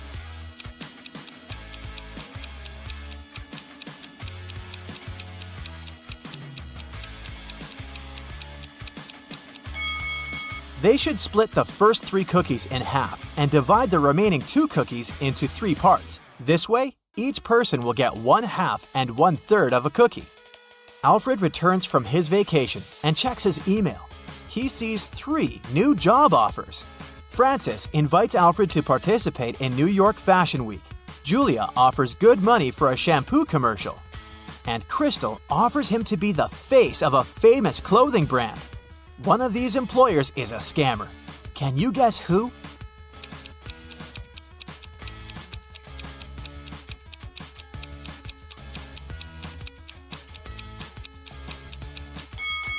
Crystal. The spelling of the brand Gucci is wrong. Alfred arrives at the shampoo commercial filming spot. He enters the dressing room and sees his actress partner, Amber. She has a short, messy haircut. Amber yells, I took a 30-minute nap and someone has cut my beautiful long hair. Alfred asks 3 suspects one question. What were you doing the last 30 minutes? The makeup artist says, I was streaming a backstage video for my followers. The guard replies, my coffee break started 30 minutes ago, so I went to the vending machine and bought hot chocolate. But then I received an assignment to catch a stranger with scissors. I kicked him out and returned to my workplace. And the stylist says, oh, I spent the last 20 minutes in the toilet. I shouldn't have eaten seafood for breakfast. Can you help Alfred spot the liar?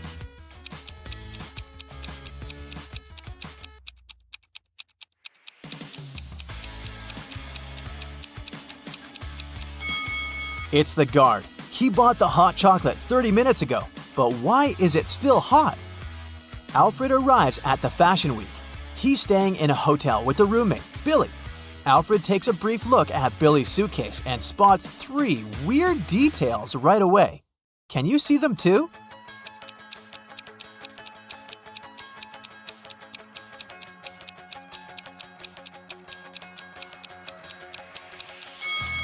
Why does he need the shaving cream if he uses an electric razor? The book title is printed upside down, and there's no pair to this sock. Alfred goes to a fancy party full of celebrities. 4 guys want to impress him.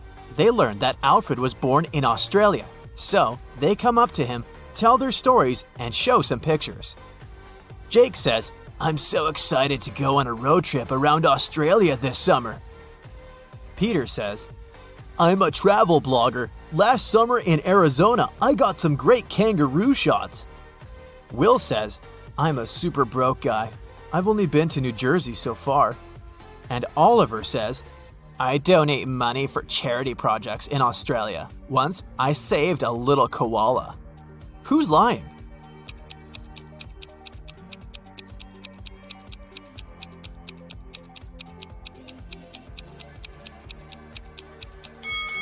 Peter.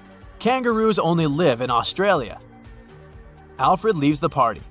But suddenly, he finds out that he had left his phone in the club. He returns and questions 3 people standing nearby. The waiter says, I was busy with my orders. I didn't see anything. The cleaner says, I think I saw your phone on the sofa. But when I looked there again, it was already gone. And the manager says, there are no phones in our lost and found office. Who took Alfred's phone?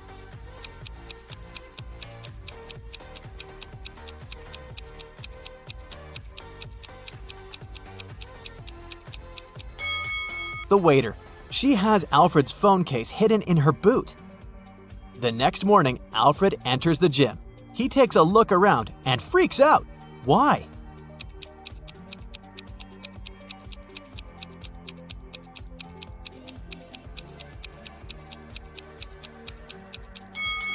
This lady is not from this planet. She has a completely transparent belly. Alfred is now wealthy enough to afford a new apartment. He locks all his documents and money in a safe that he found inside his bedroom, but now he can't open it. Alfred finds a list of codes nearby, but he doesn't know which one is correct. Can you help him figure out the code?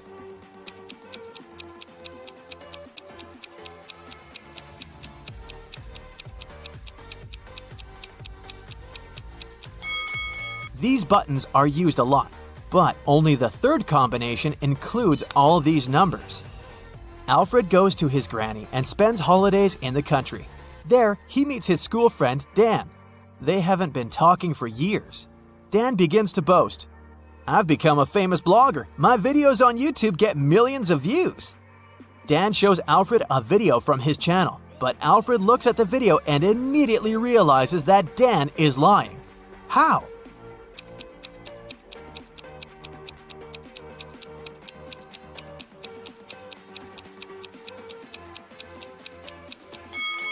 The gap between likes and views is too huge. It's impossible. Dan just took a screenshot and changed the numbers in Photoshop. Megan here is a popular blogger from New York. Hello. Today, she's meeting her bestie, Rosie, in her favorite cafe. Hello. They're both on a diet, so they only order herbal tea and a piece of chocolate cheesecake to share. Megan and Rosie have a great time together and post some food pictures. But an hour later, Rosie faints. Doctors reveal that she was poisoned. Let's take a look at Megan's post. Can you figure out where the poison was?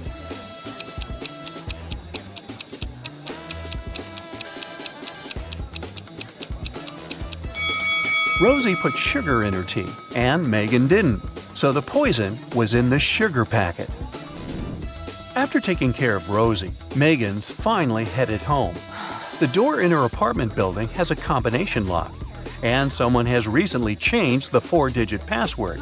Luckily, Megan finds a hint nearby. Can you help her figure out the new code?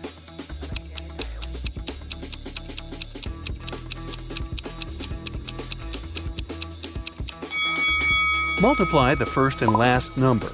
Then multiply the second and the third number. And the code is 2516. Megan goes up to her apartment. There's a stunning sunset going on out the window. She takes 2 pictures for her Instagram. Can you find 5 differences between them?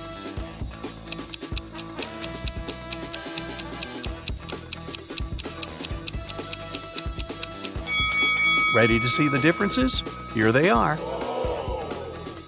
Megan decides to eat some snacks and watch the videos of her favorite bloggers.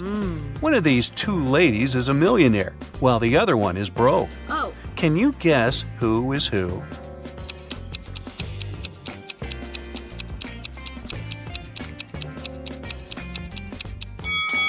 The second lady is broke. Can you see the Eiffel Tower and Big Ben in the background?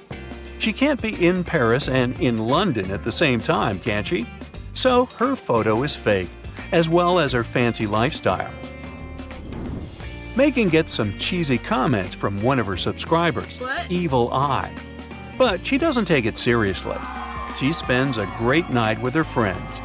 Late at night, Megan is walking back home alone.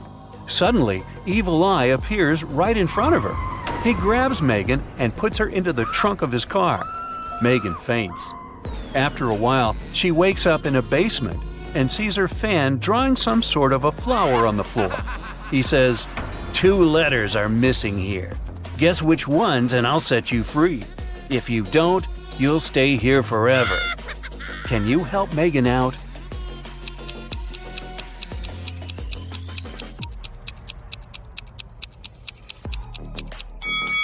The missing letters are M and E. Megan returns home and discovers that someone has stolen her laptop. Well, this just isn't her day, is it? She calls the police, and they interrogate 3 neighbors.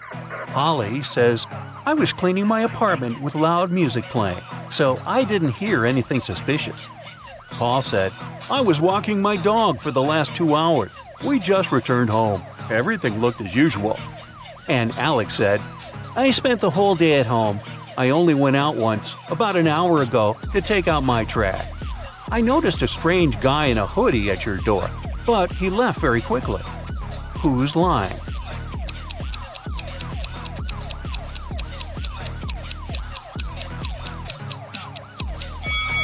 Alex.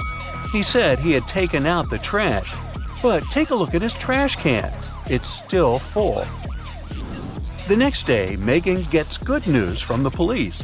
They caught Evil Eye, and he's in jail now. Oh, yes. He insists that the officer should give this note to Megan, but she has no clue what this means. What about you?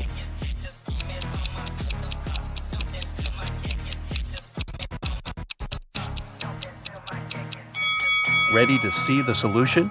The note literally says, "Jailbreak at 11 a.m. Yay!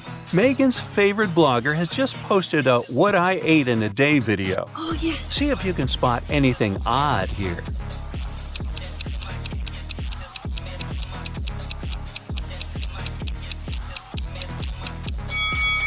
Wow, she keeps a saw in the fridge. Oh, my God. Here's the next video. Can you spot any mistakes?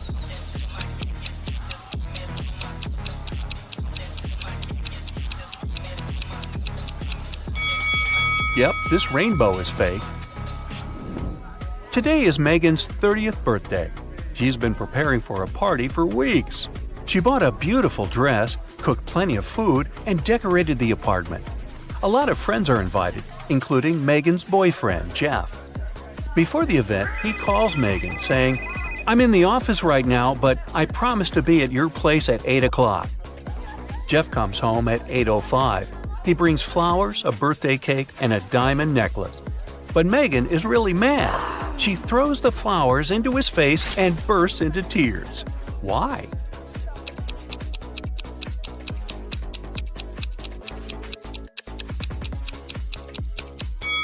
Megan was expecting him to arrive at 8 p.m., but he came at 8 a.m. the next morning. In the evening, Megan decides to go buy some ice cream. She walks towards her favorite corner store on the block. Megan meets the owner of this store, Ted, on the street. "A masked man has just robbed the store and took all the cash." Megan explores the space and the broken shelves. Then she says, "I don't think it was just an ordinary robbery. The thief must be your enemy." Oh, really? How did she know?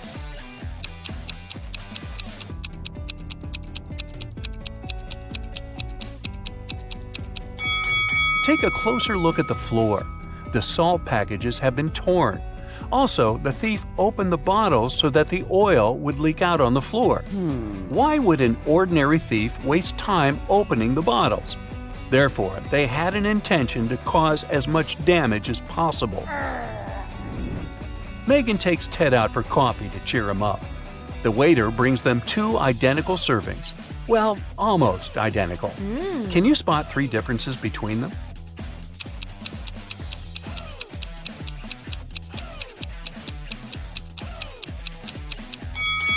Here they are. Megan gets an invitation to a fancy party for bloggers. Yes! Only those who can crack this maze will actually find a way in. Can you help Megan reach the party?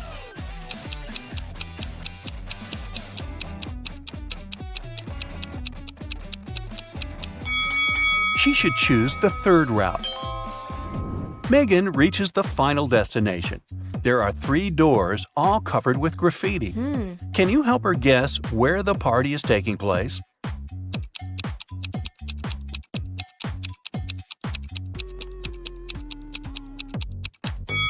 Let's take a closer look at the lettering on the doors. If we replace each letter with the previous one in the alphabet, we'll get party, toilet, and exit. Therefore, Megan should enter the first door. Security guards at the party got a report. Several criminals are planning to get in. That's why they scan everyone's bags very carefully. They find 3 suspicious people and arrest them. But one of them is innocent. Can you guess who?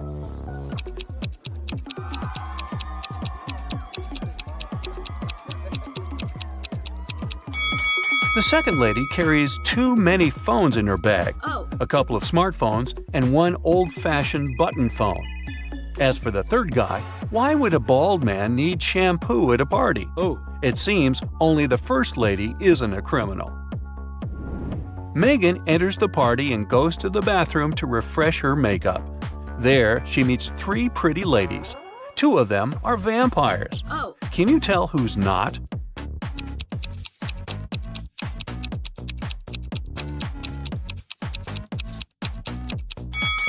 This lady who's standing next to Megan is a human because she has a reflection.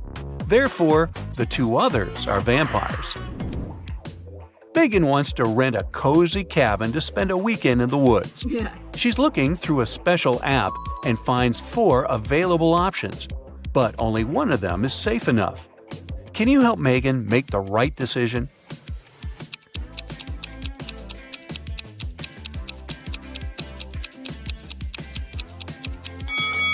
The second house looks pretty cozy, but there's a creepy clown hiding behind the tree. And the price is suspiciously low. According to the info box, the third house was built 9 centuries ago, but it looks pretty modern, so it's probably a scam. The fourth house is chic and high-tech, but the window glass is covered with cracks, which is not safe at all. So Megan should choose the first cabin. Finally, it's the weekend. Megan hits the road to go to the cabin. On the way, she makes a stop to visit the local farmer's market. Megan picks some lemons. She wants to pay, but her phone is gone. She interrogates 3 people standing nearby. Kim says, "I didn't touch your phone. I was too busy selling my tomatoes." Magna says, "I was taking pictures of my shop for social media. See for yourself if you don't believe me." And Bianca says, "I think it was Kim. Her business has not been going well recently." After hearing what they had to say, Megan knows for sure who's the thief. What about you?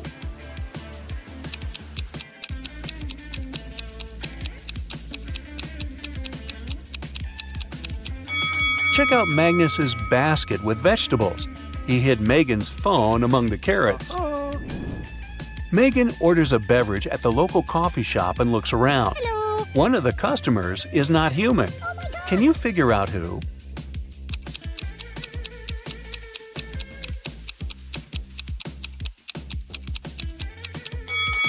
The waitress. Her eyes are blinking red. Maybe she didn't get a tip. The town's modern art museum has just been robbed. A priceless painting from top-notch artist Floyd B. has gone missing overnight. The museum's manager called Detective Pressfield to help. As soon as he arrived at the museum, he asked to see the security footage of the previous night. He identified 3 suspicious individuals staring at the painting for longer than usual. The first person, wearing a blue jacket, entered through the museum's front entrance. The security camera caught her staring at the painting from several angles, like she was measuring it. The second person, wearing a red hat, left the museum through the side exit, which is pretty suspicious. And the last person, who was wearing a black face mask, spent a long time looking at the museum's ceiling, trying to identify where the security cameras were located. Take a look at the footage. Can you guess who's the most likely thief?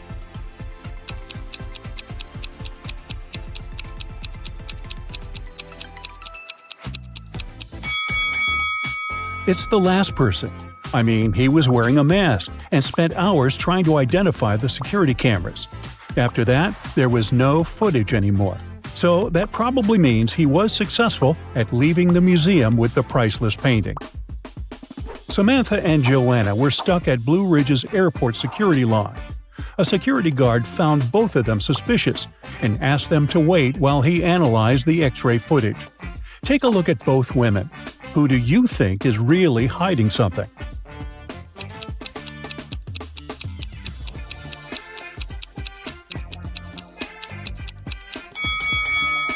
Well, Samantha has a suspicious face, but she probably just wants to go to the bathroom or something.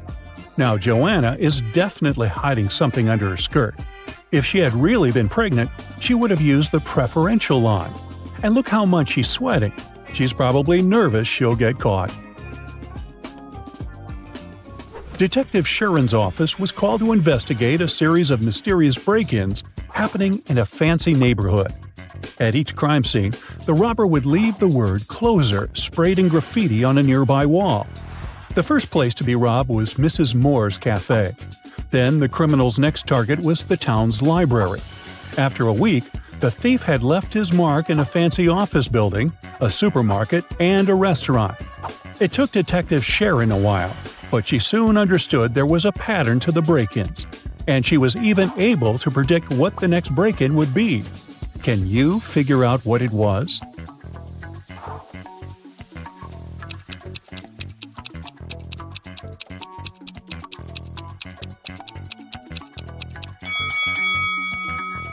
The thief was pretty clever for sure. The first letter of each of the locations the thief entered spelled out the word "closer." Since the last location to be robbed was a restaurant, the next place would start with C, restarting the cycle. Most likely, the neighborhood's community center. In the East Valley, there's a beautiful old kingdom known as Piatra. One of the town's most precious symbols is a valuable jewel that is always displayed during the city's festivities. This year, during the last celebration, something tragic happened. The town's jewel went missing. The king was devastated and mad that such an ancient artifact had been stolen. He soon called the kingdom's official investigator to help figure out who had possibly stolen the jewel. The culprit would have to be proclaimed responsible for their theft in front of the entire kingdom. There were many people at the festivity, but the investigator narrowed the suspects down to 4 people. Amelia said she saw something strange after the bard's presentation. She saw that Benjamin had picked up the jewel and handed it to Carol. But Ben said he didn't go anywhere near the jewel because he had been working on one of the stalls during the fair. Carol said she did go near the jewel, but she had only admired it from up close. And Daniel said that he could swear seeing Carol carrying the jewel, but he didn't see her take it. Based on the testimonies, the investigator had no trouble figuring out who the culprit was. Can you figure it out as well?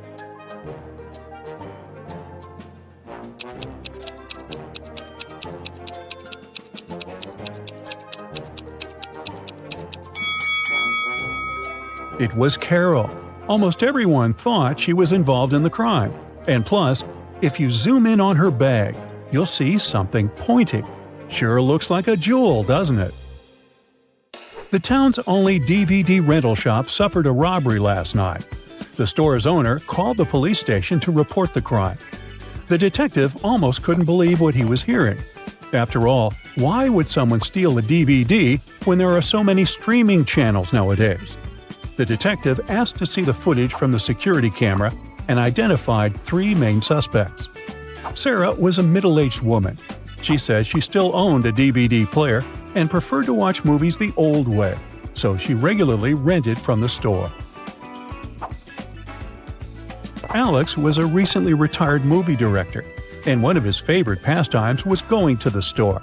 He said he hadn't noticed anything strange the day before, except for a random teenager that walked inside. David was in his teens, and he spent hours in the shop by himself. He said he was doing research for school, but swears he didn't take anything. Can you tell who did it?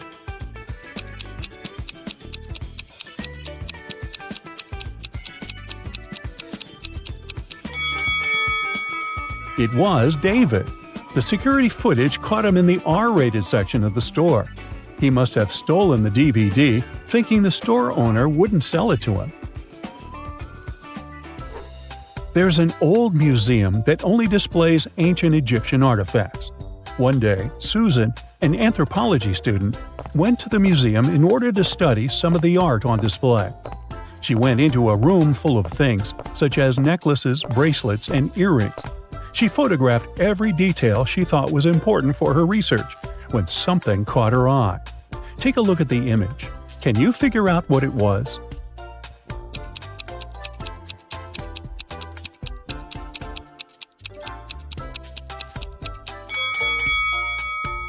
Look at those earrings. They look completely fake.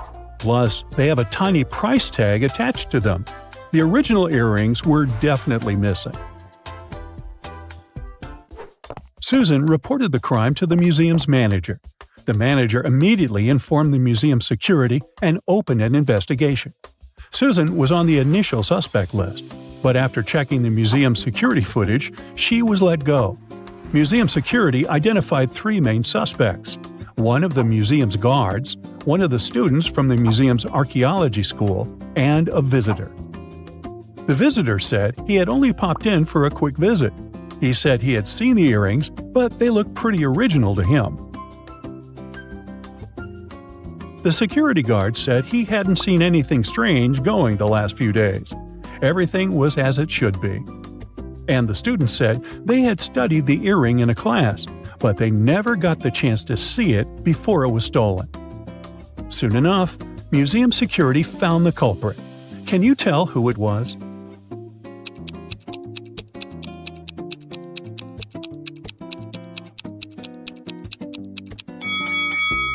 It was the visitor. When security went to investigate the suspects, they never mentioned that the original earring had been exchanged by fake ones. The fact that he knew there was an original version means that he was the one that swapped them. Yikes. Maya was working on her latest artwork, which was commissioned by a high-end gallery in town. Suddenly, all the lights in her studio went out, and since it was nighttime, she was left completely in the dark. She heard footsteps approaching the studio door, and the next thing she knew, she was feeling dizzy. Maya passed out and woke up in a tiny room that had nothing other than a metallic door. She tried to open the door, but it was locked. That's when she noticed that beside the door, there was a little device where a red sign appeared asking for a password. Below the device, there was a piece of paper with the following hint: 1, 2, 3, 4, 5, 6, 7, 8.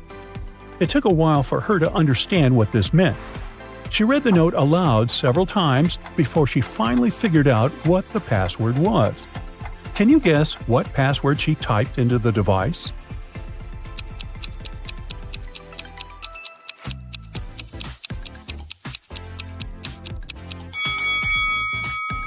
Here's how it works.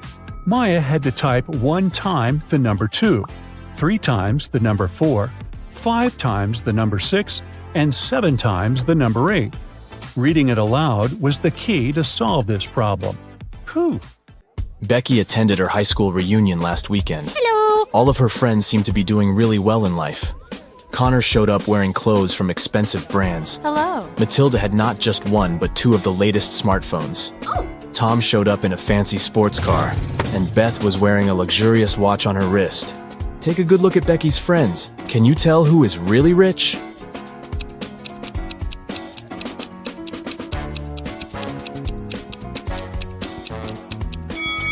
Well, let's see. If you look closely, Connor didn't take off the tags from his clothes. This probably means that he's planning on returning them after the reunion. Yeah. Matilda's phones are fake. Look at the label. It's just a copy of the original brand. Ah! And Beth's watch is way bigger than her wrist, which means that the watch is not really hers. So, Tom is probably the richest person at the reunion. Oh, yeah. Amy's favorite band is in town, and she really wants to go to their concert. She asks her stepmother if she can go, but she says she will only allow Amy to go if she does a series of things for her. Oh! The first thing the stepmother asks is for Amy to bring her some water in a colander. To get this right, Amy needs to think outside the box. Okay. Can you help Amy figure out how she can do that?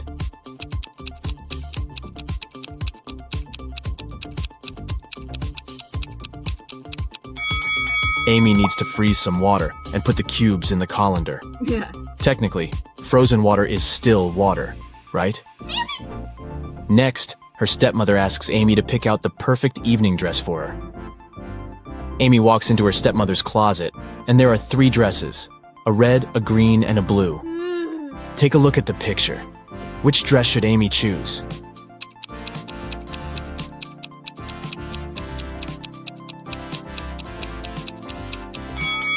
If you look closely, the button on the blue dress is about to come off. The green dress has a big paint stain on it, so Amy should pick the red dress. Yes! Before Amy can take the dress to her stepmother, the woman enters the room. She sees the stain on the dress and starts to shout at Amy, "How could you do this to my dress?"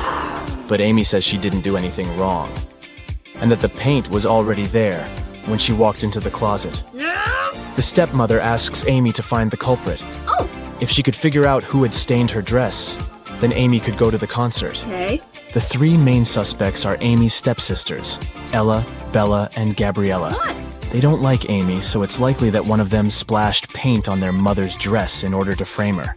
When the stepsisters are out of the house, Amy sneaks into their bedroom to try to find the culprit. Take a look at the room. The first bed belongs to Ella, the second belongs to Bella, and the third bed belongs to Gabriella. Can you tell who did it?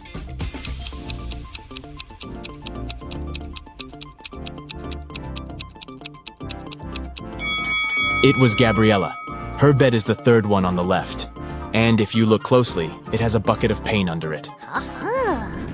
Emily and Barbara are getting ready for a girls' night out. Yes! They are putting on makeup and getting their hair done. They have pretty similar tastes, and their things look pretty much the same. But one of them has more money than the other. Oh, Looking at the image, can you tell which one has the more expensive stuff?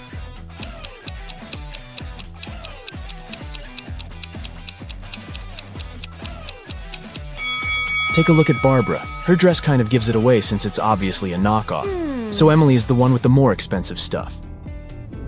Harry decided to backpack around the world on his own. yeah! On the plane, he sat next to a girl. He asked her where she was from. Yes. But instead of answering, she showed him 2 emojis on her cell phone. Oh, Take a look at the image. Can you tell which country the girl is from?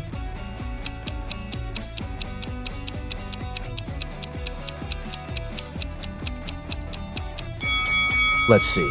That's an iron and a piece of land. I guess she's from Ireland? As soon as Harry landed in Paris, he went strolling along the streets to find a place to stay. He found a cute little hotel and decided to go inside. Big mistake. Why?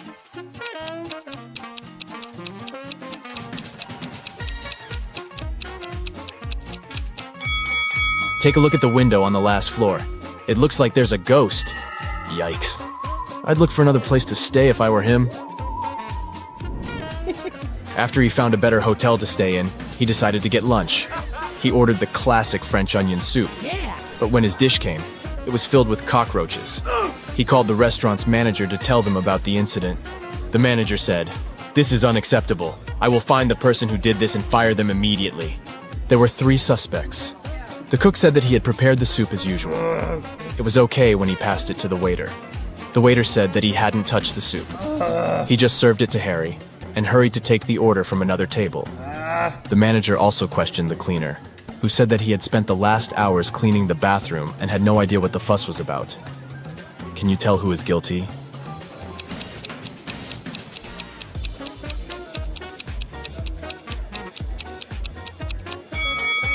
No one.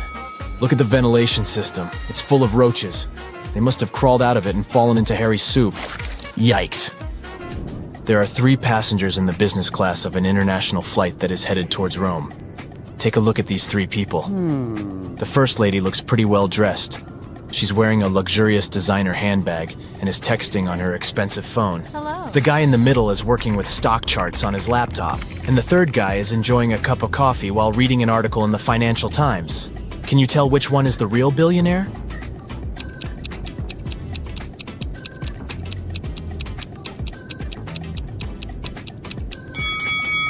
Let's see. The woman may look well dressed, but if you see the tag on her clothes, it says 100% polyester. It's unlikely that a billionaire would wear something like this.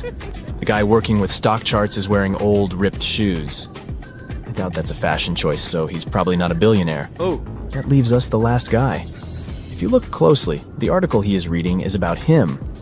The title of the article is The World's Newest Billionaire. Oh, yeah. I guess we found our guy, huh? Detective Smith was called to investigate a burglary at the city's museum. Oh. A priceless diamond disappeared, and the thief left no trace behind. After analyzing the museum's security cameras, Detective Smith gathered 3 suspects. the security guard, the museum's curator, and a visitor. The security guard said he only left his post during lunchtime, and he could swear that the diamond still wasn't missing at that time. The museum curator spent the day guiding a tour of the museum for a foreign group. They came to see the diamond at the beginning of the tour, and it was still shining bright in its place. The visitor said he only popped in for a quick visit and didn't even pass through the Metzi aisle where the diamond was kept. After these 3 interviews, Detective Smith found the thief. Can you tell who it was?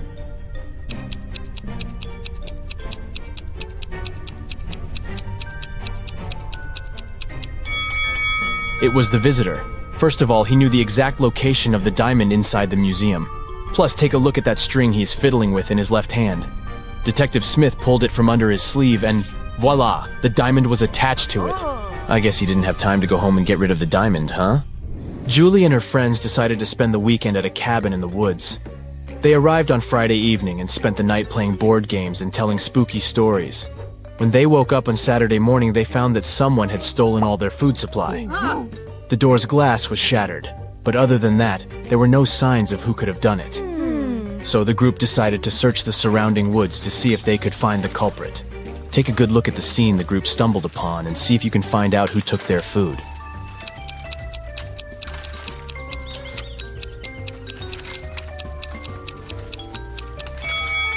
What's that at the left corner? Those look like bear footprints, huh? And not just one, but rather an entire family of bears.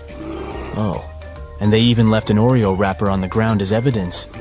Yep, these grizzlies were the culprits for sure. Atlas woke up in the attic of an abandoned house. He tried to find a way out of the house, but all he could find was a room with 3 doors. Each door hid a different danger. The windows and floor behind the first door were made entirely of magnifying glass, which meant that the sunlight would probably burn him if he entered. The second door hid a room full of poisonous gas, and behind the third door was a hungry lion. What should Atlas do to escape?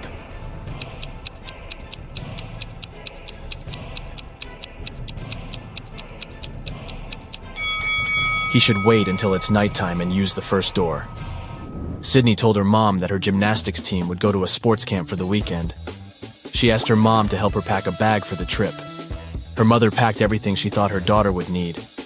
When Sydney came back from the weekend, she was telling her mother all about the trip. But somewhere during the conversation, she asked her mother why she hadn't packed a toothbrush. The mother immediately knew Sydney was lying about where she had really been that weekend. How?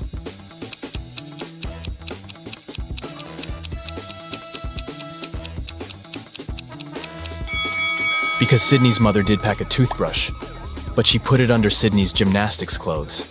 If Sydney had really gone camping, she would have used the clothes and found the toothbrush.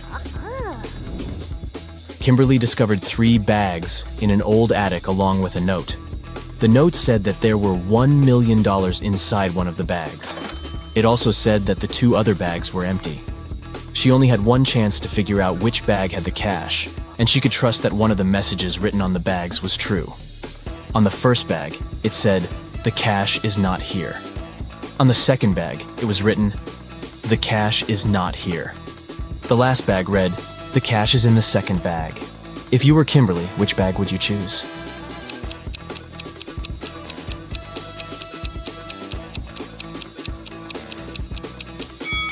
You should choose the first bag. If only one of the clues is true, then the money is in the first bag. The police have been after Mr. Burke for many years, trying to prove he's involved in illicit activities, but they never managed to catch him. One day, Detective Lawrence decided to make a surprise visit to Mr. Burke's office. As soon as the detective arrived, Mr. Burke's secretary said he was away on a business trip. The detective asked to see Mr. Burke's office and took a picture of it, but he wasn't allowed to touch anything without a warrant. So, Detective Lawrence went back to the station and got a warrant. When he returned to Mr. Burke's office, he noticed someone had been in there. Take a look at both pictures and try to find out what Detective Lawrence saw.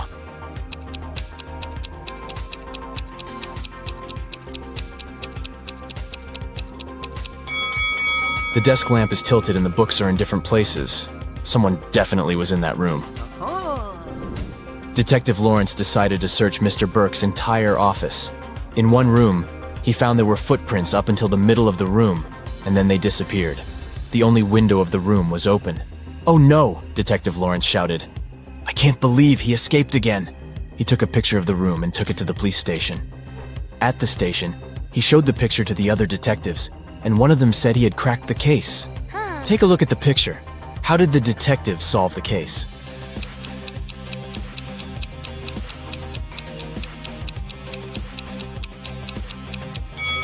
The detective understood that Mr. Burke was a shapeshifter. This explains why the footprints didn't reach the window. Plus, look at all the bird food on the floor. He probably shapeshifted into a bird and escaped. There was an incident in a secret laboratory. One of the scientists released a substance that turned people into vampires. Detective Reed arrived at the scene to interview 3 witnesses. The first scientist, Michael, said, "I stopped by the lab this morning to pick up some notes. The machines were working just fine, and I didn't see anyone. I took the papers and left." The second scientist, Lindsay, said, "I closed the lab at night. One of the PCs was faulty, but I was very tired and decided to leave it till the morning. Unfortunately, I overslept." And the third scientist, Jennifer, said, "I got up early and went to the lab to check the devices. No one seems to have entered the room. I fixed one of the computers and left." Which one of them was lying?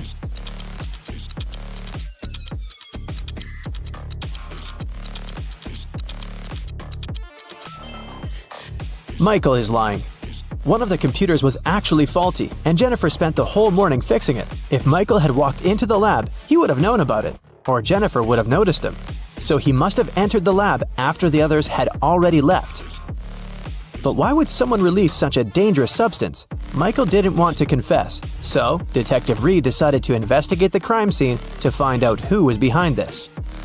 Take a look at this picture. Is there anything suspicious?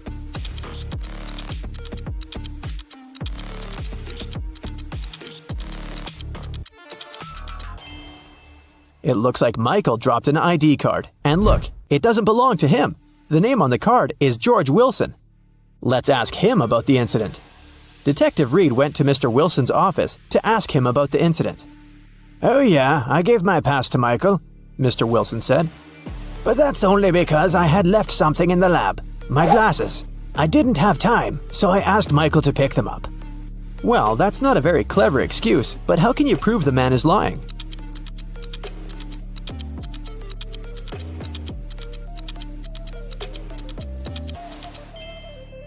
There's an open glasses case on the table, and the glasses are inside. But Mr. Wilson, didn't you say that you left them in the lab?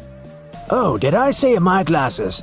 Sorry, I meant my papers. I made this mistake because I asked my secretary Shirley to look for my glasses yesterday." Find something to prove Mr. Wilson is lying.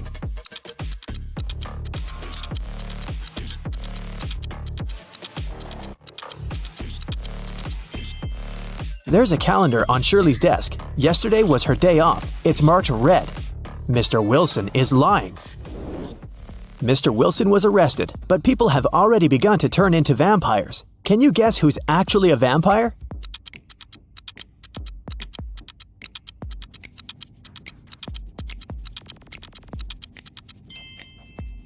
The woman on the right. She's putting on her makeup, but do you see? She isn't reflected in the mirror. Meanwhile, those who haven't turned into vampires gather everything they might need to survive. Which of these people is more likely to stay alive?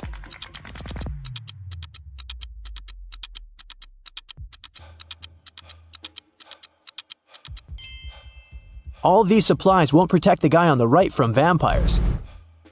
As for the girl on the left, she's stocked up on what she can to defeat the vampires. She has a higher chance of survival. Let's check out the subway. There are 2 women here. Which of them is not pregnant?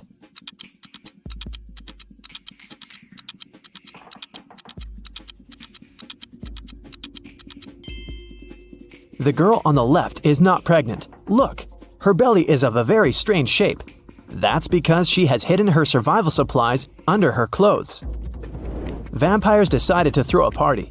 Who among those present is actually an undercover human?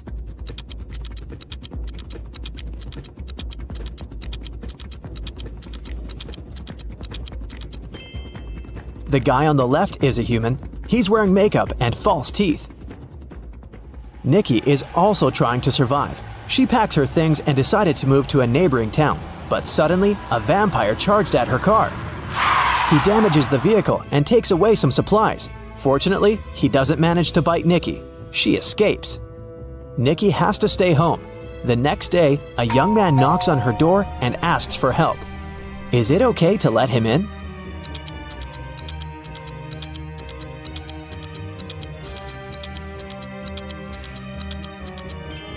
Nope. He has the same scar on his cheek like the vampire from the day before. Nikki continues to hide at home. One day, some girl starts knocking on her back door. Please help! A pack of vampires is chasing me! Nikki opens the door. The girl is out of breath, but she manages to say, They're almost here. Can I come in? Is it safe to let her in?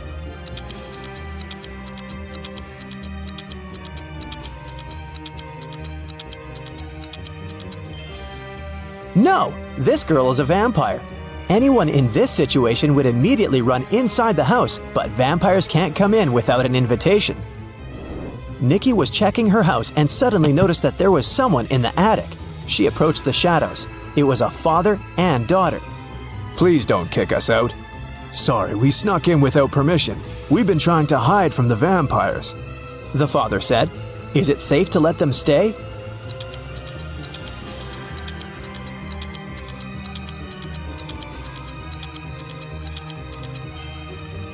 Yes, firstly, they're sitting in the sun, but their skin seems to be okay. Secondly, they managed to enter the house without an invitation. That means they're humans. Nikki let them stay.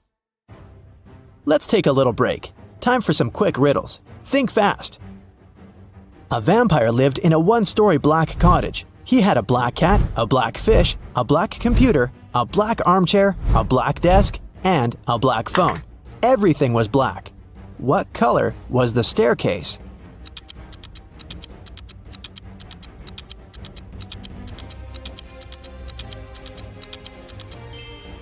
There was no staircase in that house because it was a one-story cottage. 3 vampires are walking fast. The first vampire says, 2 other vampires are walking behind me. The second one says, 1 vampire is walking behind me, and 1 is walking in front of me. And the third one says, 2 vampires are walking in front of me, and 2 are walking behind me. How is that possible?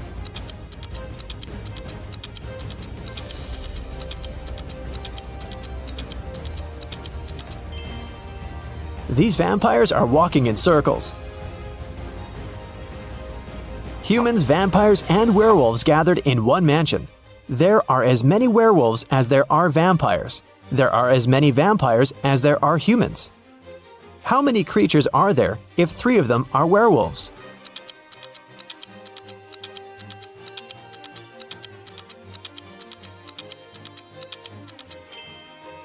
There are 9 creatures in the mansion, 3 werewolves, 3 vampires, and 3 humans.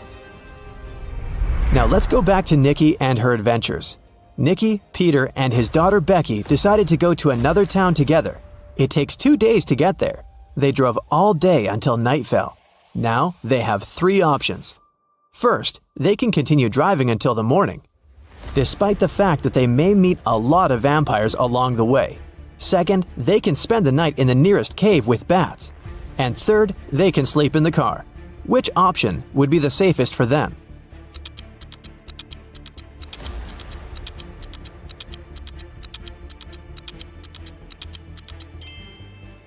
Sleeping in the car is a bad idea. Vampires can sneak up on them in the middle of the night. A night in a cave is also a bad option.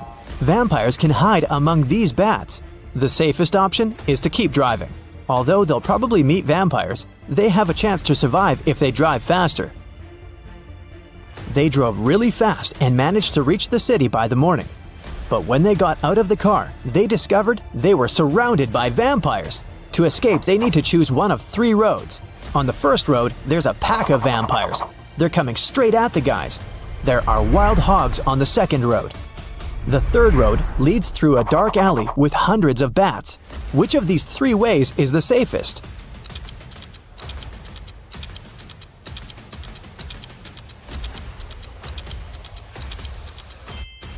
The second way is the best option because the sun illuminates it, so vampires can't follow Nikki and her new friends. Plus, these dogs don't look too unfriendly. The guys reach 3 stores. Now they need to decide which of the stores is safe to enter. Nikki, Peter, and Becky look through the windows to see what's inside.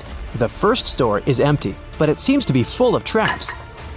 The second store is full of survivors, but they look dangerous. And the third store seems empty as well, but it's completely dark there, and you can't see anything except for dozens of bats.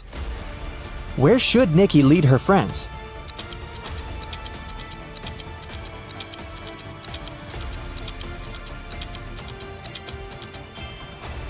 The first store is the safest. If Nikki, Peter, and Becky notice these traps, then the chances are high they'll be able to avoid them. It's worth a try. There's a man in the city who's trying to survive by hiding among vampires. Nikki spent a week photographing vampires to figure out who he was. Will you be able to see who is actually human in these photos?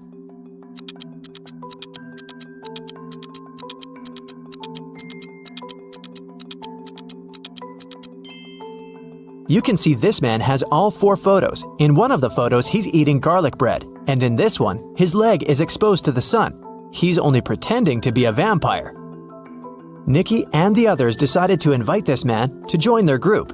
The man was delighted and said that his name was Douglas. He was a journalist looking for safe places for people.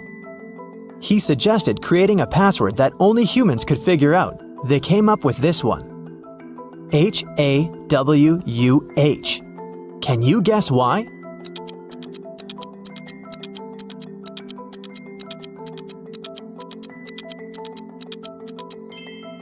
If you look at the reflection of this word in the mirror, you will see Huwan, or Huwan.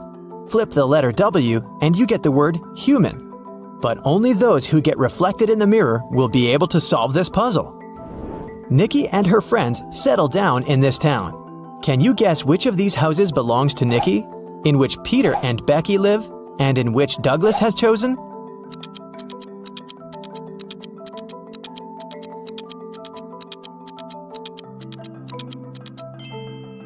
House number 1 belongs to Peter and Becky. There are 2 bicycles next to it.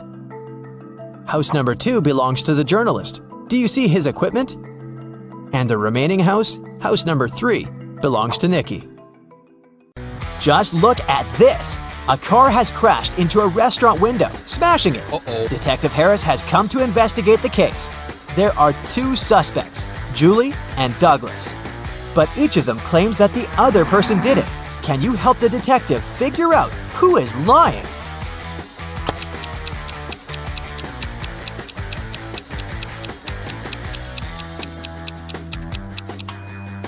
It's Julie. The tire tracks on the ground belonged to her car.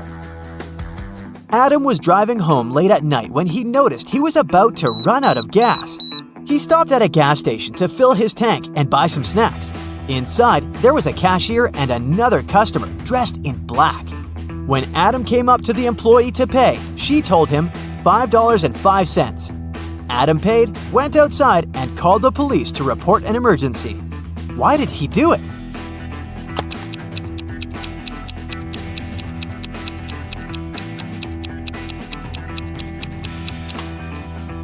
The cash register showed $18.35, but the cashier said $5.05, which looks like SOS.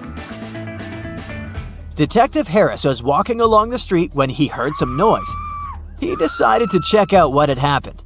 It turned out that some man had grabbed an elderly lady's bag and run away. The detective ran in the direction the witnesses showed him. After he turned the corner, he saw 3 doors.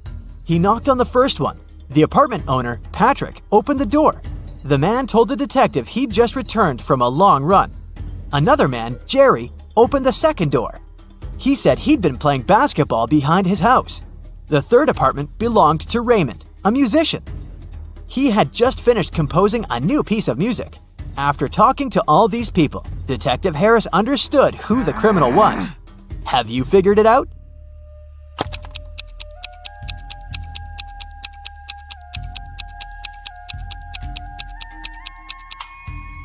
The thief is Jerry. He claimed he'd been playing basketball, but He was holding a football while talking to the detective. Sarah and her sister Mary were doing some shopping. When they were leaving a grocery store, Sarah pointed at some young man and exclaimed, "Look, my nephew is over there!" Her sister replied, "Oh right, but it's not my nephew." How is it possible?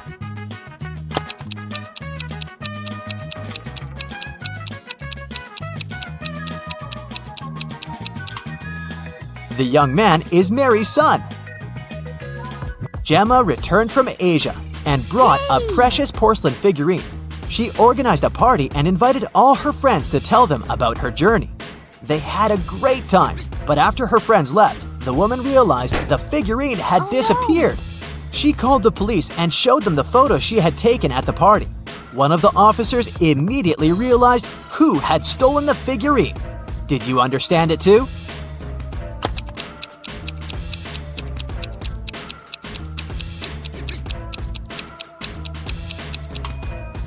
It was this girl. She hid the figurine under her hat. At 9 a.m., Ethan got a call from his friend, an owner of a large business.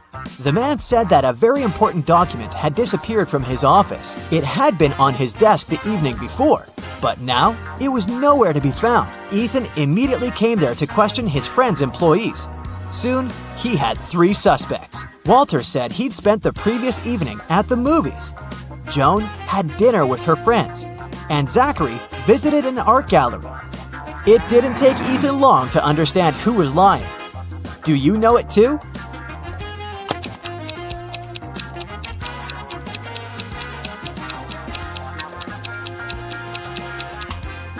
It was Walter. His ticket isn't torn. It means he didn't enter the movie theater. Now, look at these hands and try to figure out which person is married.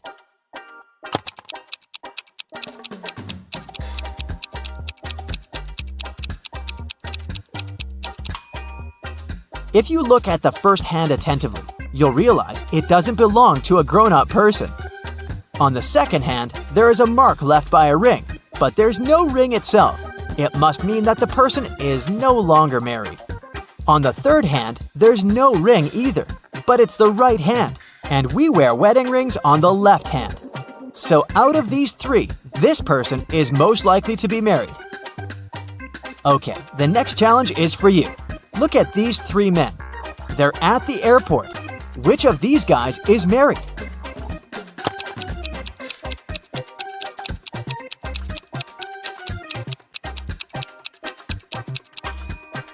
All of these men are holding their passports and tickets in their hands. None of them is wearing a wedding ring. But pay attention to the man sitting on the bench. On his ticket, it's written, "Family discount." So, he must be the one who's married. Now look at this picture attentively. Does anything strike you as strange?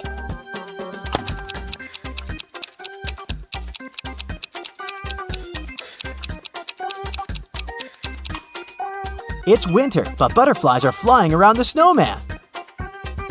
Now, try to figure out what's wrong with this image.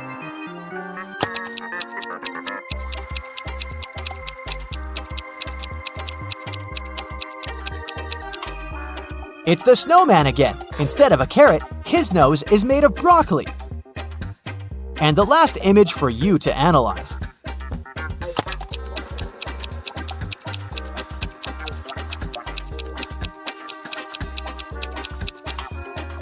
Why does the guy on the right need ski poles if he's going to snowboard? Marcus woke up in a dark basement with just one candle burning on the table. He saw 3 doors in one of the walls and 3 keys lying on the table. How many attempts will the guy need to figure out the key for each door?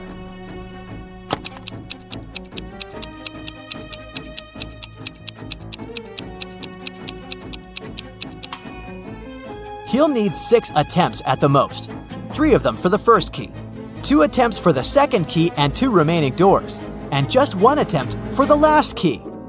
But if Marcus is extremely lucky, he might need just 3 attempts. Alicia's mom asked the girl to do some grocery shopping. She gave her a shopping list and her bank card. But the woman knew her daughter was very absent-minded. That's why she gave Alicia a small note in case she forgot the card's PIN number. When the girl was at the register, she realized she had indeed forgotten the PIN. Alicia pulled the note out of her pocket and immediately remembered the code. Can you figure out what it was if the note had a fly, a cat, a person, and a snake drawn on it?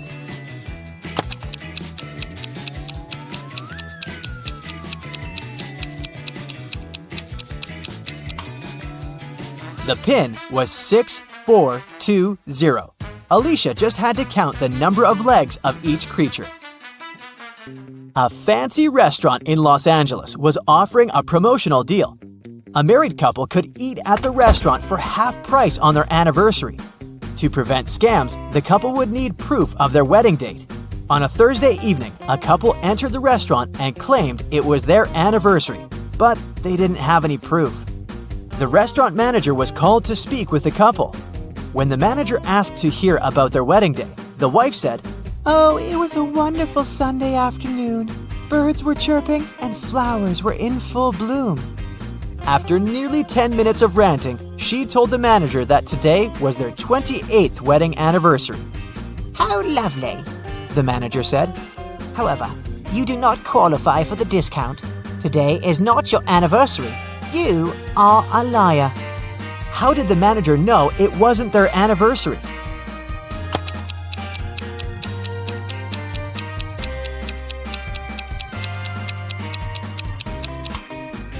The calendar repeats itself every 28 years, so if they were married on a Sunday 28 years ago, the day they came to the restaurant would also have to be a Sunday. But since it was a Thursday, the manager knew they were lying. John called the police to report that his friend Mark had disappeared. He explained that 2 weeks earlier, he had offered Mark to live in his beach house in Miami.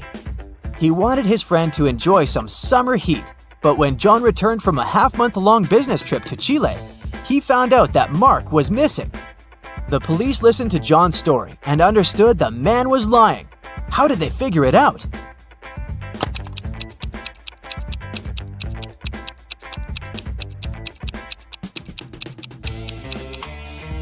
If it was summer in Miami, it was winter in Chile. And still, John came back suntanned. It means he hadn't been to Chile. Maya was in the gym doing the workout her personal trainer had prepared for her. It was tougher and longer than her usual ones.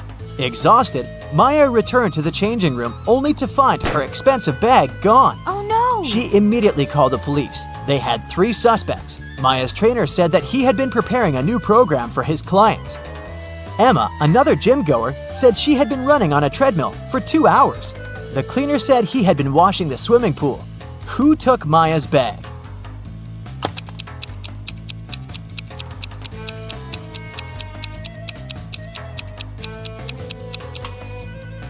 It was her trainer. He knew Maya was going to have a long workout and wouldn't return to the changing room anytime soon. Thirsty on an island. Simon was shipwrecked and washed up on the shore of a deserted island.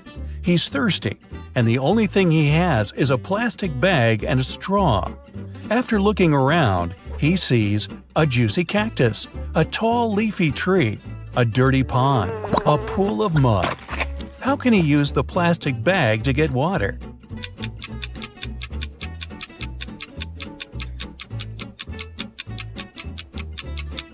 He can't use the cactus. It can be toxic, and without a sharp tool to reach the pulp, the plastic bag is useless.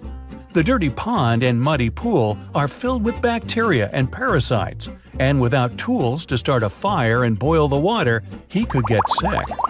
The best bet is the tall, leafy tree. He simply needs to tie the bag on the edge of a branch and pierce it slightly with a stick. The tree will produce drinkable water through transpiration. Well, that's clever. Where's the waiter? Adam is the head waiter at a one-story steakhouse. On the busiest night of the week, he vanished, and the owner called the police to file a missing persons report. Detectives talked to the last 3 people who saw him.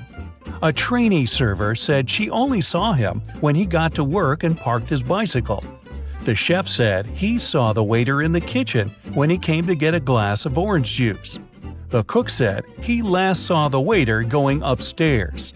After the statements, the police arrested the cook. Why?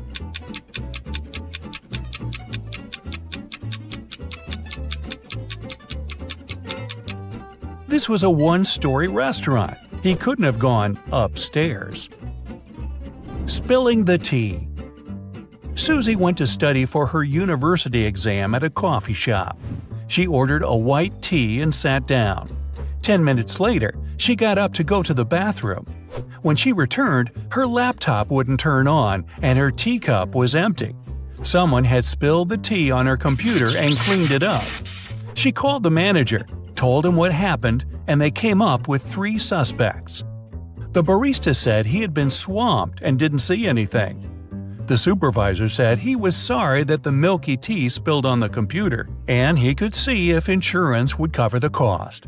The head barista said he was sorry the milky tea spilled on her laptop, and he'd make her another one while they waited for the police to arrive.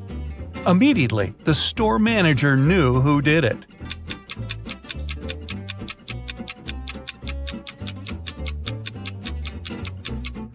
It was the supervisor. He couldn't have known that the tea had milk in it since it was cleaned up. The only person who remembered the order was the one who prepared it. The missing phone. We're at the coffee shop again. This time, Stuart forgot his phone on the table when he left.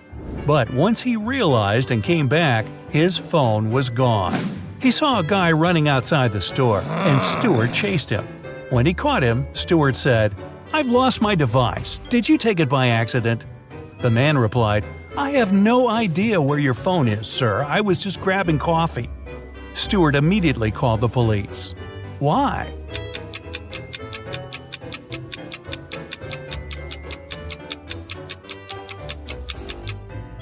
Stuart told him he lost his device. That could have been anything from a smartwatch to a camera or something else. The guy couldn't have known it was a phone unless he took it. Where did the baker go? The Cupcakes Den is a local shop that became famous for its tasty, well, you guessed it, cupcakes. On Monday morning, the head baker vanished, and the shop couldn't deliver the 200 cupcakes they had promised for a birthday party. The owner called the police, and they had 3 suspects in their custody. The helper said he had gone out to buy more frosting, but when he returned, the baker was gone. The waiter said he had been cleaning the shop of the massive mess from making the 200 cupcakes. The manager said he was meeting with a new supplier to get more beef jerky at the shop. The detectives knew who was lying. Can you guess it?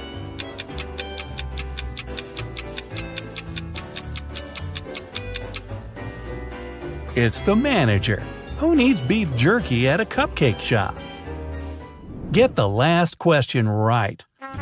Adam was taking part in a brain teaser TV game show, and he had one last question to answer before winning $50,000. He was tired and decided to call his best friend Luke to help him. The host asked, "If you could rearrange the order of the letters in this word, ACIPCIF, what does it show? A country, a city, a large mountain, or an ocean?" Luke answered correctly. Can you?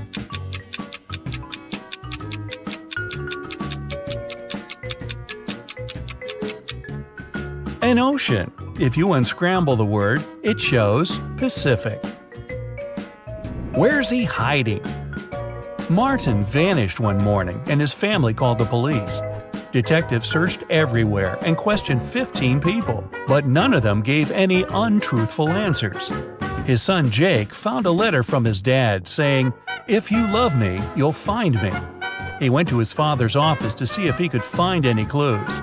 He was looking around the room and immediately knew where his father was hiding. Can you guess it?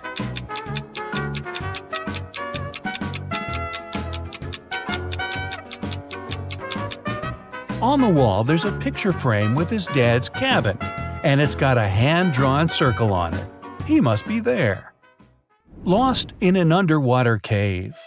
Sarah just got her certificate as a cave diver. She decided to spend her afternoon exploring some dangerous underwater ocean caves. While turning left and right, she got lost. She didn't have enough time to look for her way back and continued swimming further. That was when she came across 3 openings. Through the first, there were 45 hungry piranhas. Through the second, a great white shark. And through the last one, a giant box jellyfish. Which is the safest path?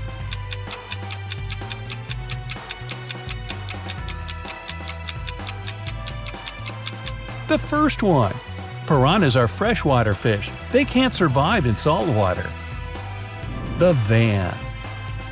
Susan was outside watering her plants when she noticed 3 people dressed in black clothing carrying electronic devices from her neighbor's home. She asked them what they were doing, and they said they were from a moving company.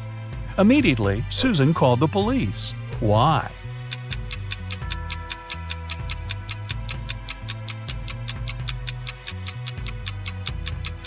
There were no license plates on the van, and movers don't only carry electronic equipment, but all sorts of stuff. The prison escape. One morning, Detective Smith was called into a maximum security prison to discover how 3 men had managed to escape from their cells. The prisoners could neither see nor talk to each other, but they arranged their escape together. They went to the shower room at breakfast, lunch, and dinner, and only one person was allowed in at different periods. How did they manage to communicate and escape?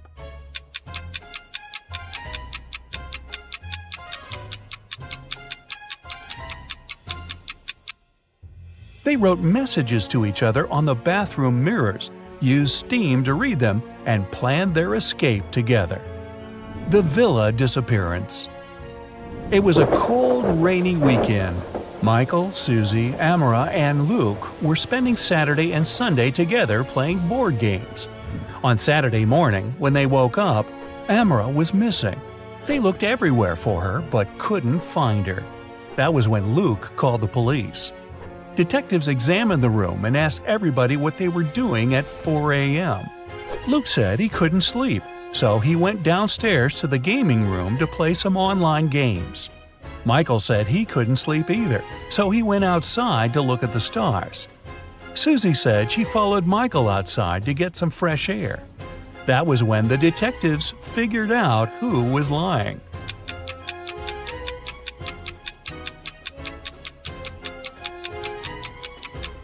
Michael and Susie. It was a rainy weekend, remember? The cursed photo. Alan was on his final stretch to becoming a detective. He passed a bunch of assessments until he reached the last one. This was where his attention to detail skills would be tested. The chief of police handed Alan a photo. He told him, "This is Michael. He's having a birthday party. But something in this photo is very eerie." Alan spotted it in 2 seconds. Can you?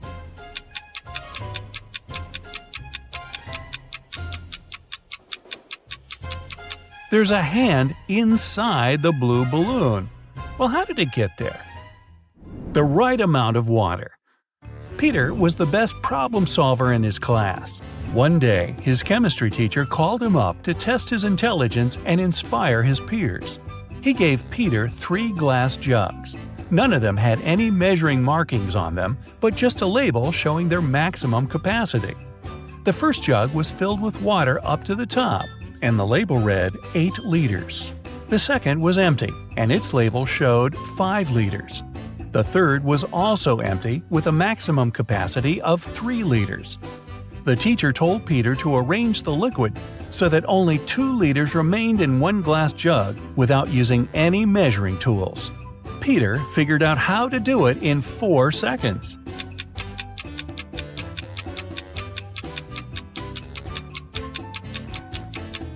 First, he needs to fill the 5-liter jug all the way to the top.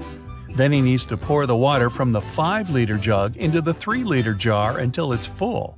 What remains in the 5-liter jug is 2 liters. The treasure coin. An archaeologist spent the past year looking for a lost ancient treasure. As he was digging, he found one ancient gold coin. He took it to his museum. When his colleagues carefully cleaned the coin and took a closer look, they refused to accept it. Why?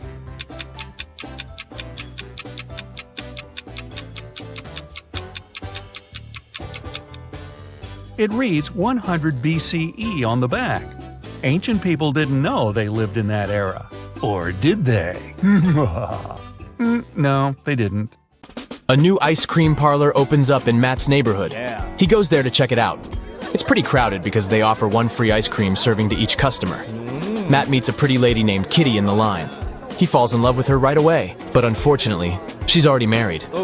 Can you find her husband among these guys?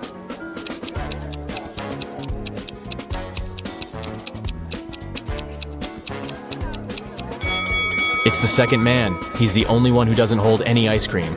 And Kitty is holding 2 ice cream servings, one for herself and one for her spouse. The next day, Matt missed his alarm. And now he's late for work. His boss is going to be furious. Matt might even get fired. But wait a minute. It turned out that the big boss is out of the office today. He's having a last-minute business trip, so Matt can relax. But suddenly, the boss calls him on the phone.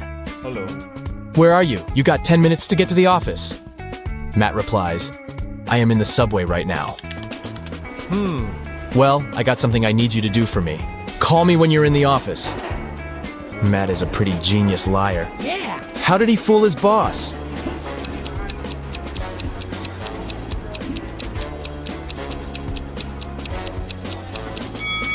Matt had a subway noise track on his computer. He played it when he was on the phone with the boss. Clever. Matt enters the local bakery on the way to the office. Hello. The cook brings 2 trays with fresh tartines. Take your time and try to spot 10 differences between them.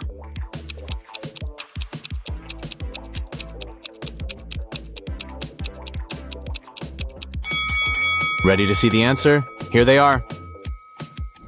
What about these 2 breakfasts? Can you find 10 differences?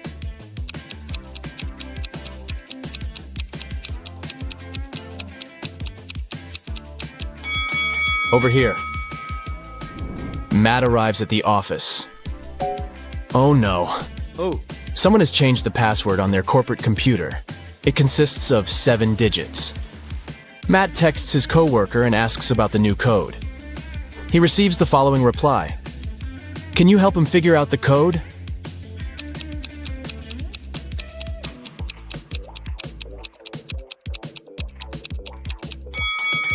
The number of fingers implies the right digit in the password. So Matt should enter 1, 0, 5, 2, 3, 1, and 0. Matt is an illustrator. His boss sends some files and asks him to separate the images and add some colors. Unfortunately, all the layers are merged. Can you spot 6 different objects in this picture?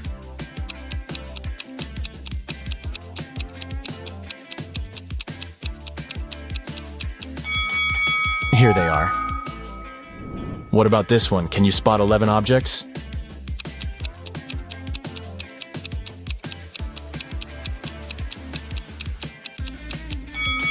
Over here.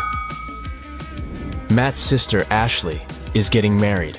He arrives at the event, and she asks him to take a picture of her with some friends. But someone pranks the bride in the middle of the photo shoot and spills paint on her beautiful dress. Can you guess who did it by just looking at this picture?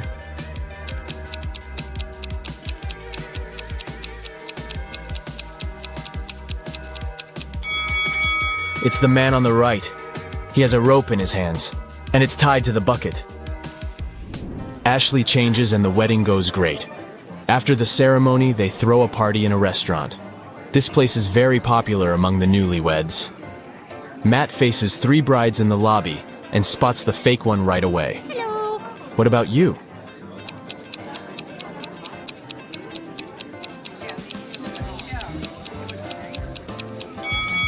It's the third lady.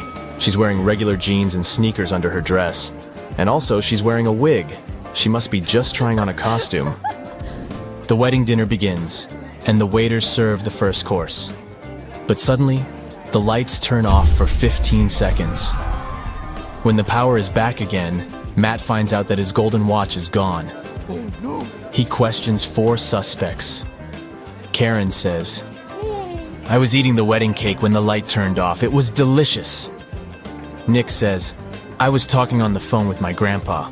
When it got dark, I just continued our conversation.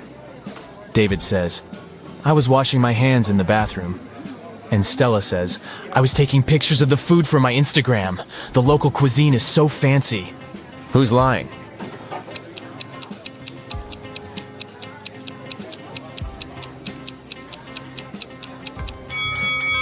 Karen. She said she was eating the cake. But take a look at the wedding cake. It hasn't been cut yet. The dinner has just started. It so happened that Matt is spending the Christmas holidays with 3 of his ex-girlfriends. They go to a fancy ski resort in Alaska. It was the first day of vacation when Matt was found poisoned in his bedroom. The police interrogate his ex-girlfriends. All the 3 ladies went away that day, and Matt stayed in the hotel for a nap. Megan says, I was shopping all day long. Lola says, I went to the beach to sunbathe and swim. When I returned, I found Matt lying unconscious. And Sophie says, I went to the local coffee shop to write my novel. Nobody wanted to join me. Who's lying?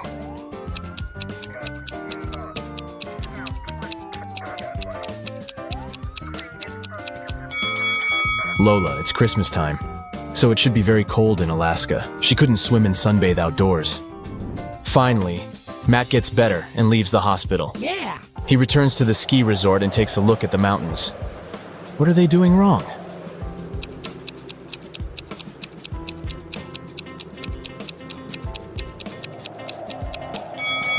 This guy is riding a snowboard. He doesn't need ski poles. After the Alaska trip, Matt gets a new job in New Orleans. Oh, yeah. He finds a great apartment and moves in.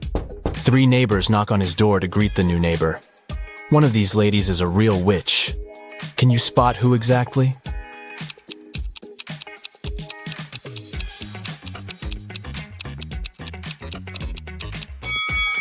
The first lady brought a cake. It looks pretty innocent. The third lady brought a plant. Looking good too. But the second woman brought a basket with food. And there's a snake crawling around her gifts. Matt wakes up in a weird maze in the middle of the night. The only way to escape is to walk through this labyrinth. But unfortunately, there are 4 dangerous creatures waiting for him on the way. First of all, there's a gorgon who turns everybody she sees into stone. Secondly, a werewolf. It's a full moon, so he's very hungry. The third creature is a tree goblin. He can grab people with his strong branches, and it's impossible to get out. And finally, there's a siren who can use her singing to make you do anything she wants. Luckily, Matt has 4 magic potions which can be helpful. Each potion has a 24-hour effect. If you spill the first potion on anybody, they'll become silent. The second potion will make any creature very weak. The third potion turns anyone into a vegan. And the fourth potion causes blindness. Can you help Matt distribute the potions among the creatures correctly?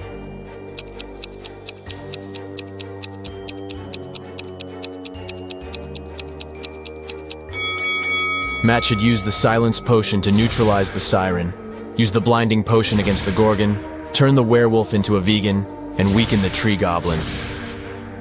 The next day, Matt receives a postcard. There's a note hidden in this face. Can you figure out the message?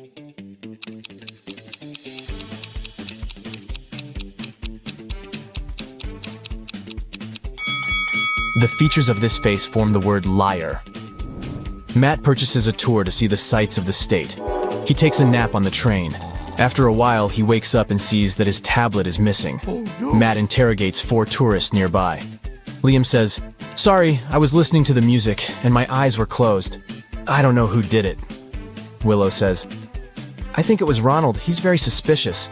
Why would he need so many gadgets on a tourist trip?" Ronald says, "I have a bunch of my own gadgets. I don't need your old, outdated tablet." And Mary says, "I'm sorry, but I was sleeping. Can you spot the thief?"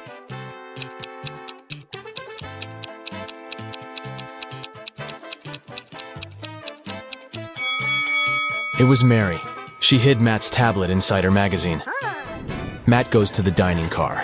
There he sees 4 tourists speaking an unknown language, so Matt can't understand them. But still, he manages to spot this lady's boyfriend right away. Can you see him too?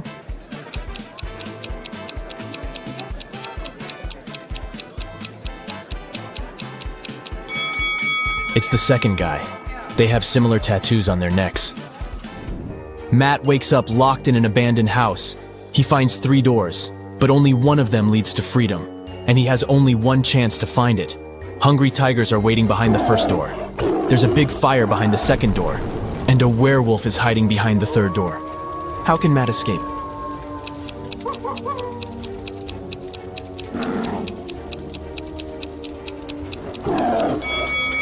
He should just wait until the fire goes out. Yeah. Molly, Holly, and Sally are going to the prom in a fancy limousine, but the car breaks down on the way. The party hall is nearby, so the ladies decide to walk. Suddenly, it starts to rain. Luckily, all 3 ladies have umbrellas, but still, one of them gets wet. Can you guess who?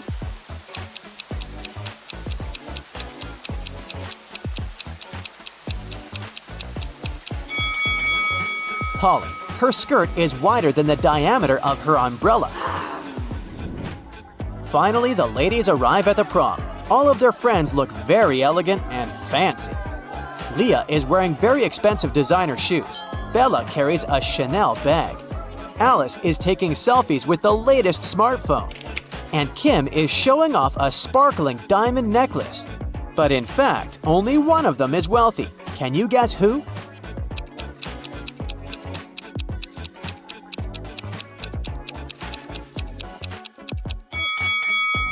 Take a closer look at the logo. Bella's Chanel bag is fake. Leah's shoes are way bigger than her feet, so she probably borrowed them from someone else. As for Alice, the smartphone in her hand is not hers. It has Kim's name on it, so Kim is the richest person here. Kim goes to the dance floor.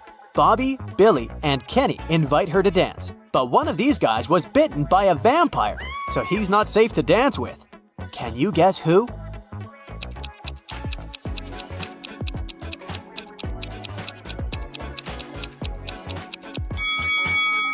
Bobby has a red mark on his shirt, but it's just lipstick. Billy's drinking something red, but it's just a cherry punch. Meanwhile, Kenny doesn't have any shadow, so he's a vampire. Kim goes to the ladies' room, but all 3 stalls are occupied. There's a robot inside one of them. Can you guess where?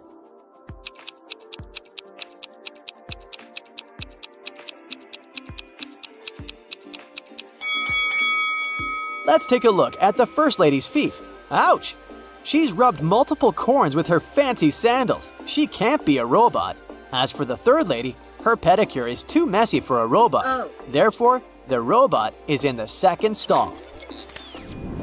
Bella asks Kim to take her picture. Kim takes a couple of shots. Can you find 3 differences between them?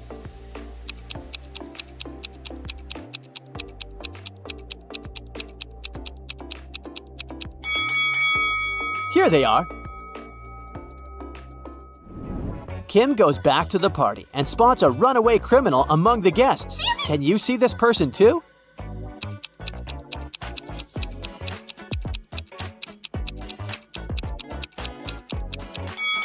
It's the show host. He's hiding a prison robe under his suit. At the party, Bella gets bitten by a vampire too. Kim takes her to the hospital. They meet 2 doctors in the lobby. One of them is an impostor.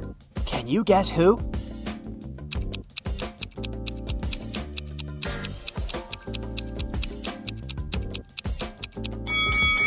Real doctors wear gloves, and the woman on the right doesn't wear any.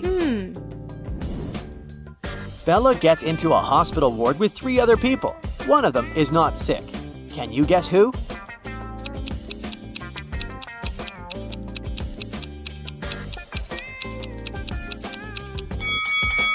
The woman on the left looks perfectly healthy. She has her lipstick on and a glamorous hairstyle. Although her arm is broken, it doesn't mean that she's sick. Kim comes home from a long day. She's very excited to treat herself with a bubble bath. She's been dreaming about it all day. But someone used up all her bubble foam. Kim interrogates her family members. Father says, "I spent all day at the garage repairing my old car, and I haven't visited the bathroom yet." Mother says, I was feeling sick all day, so I didn't pay any attention to your beauty products. And Kim's brother says, "It wasn't me who took your bubble foam. but I think it was Mom. Who did it?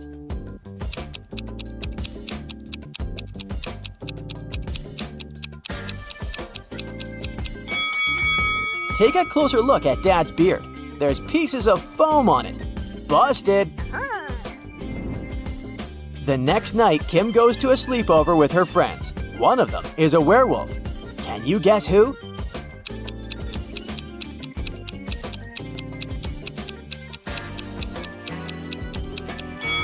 This guy is a werewolf. Take a look at his claws. Oh no. Kim puts some cash in a stash in her room and leaves for Granny's house. In a couple of days, Kim returns and realizes that someone had stolen her money. How did she guess?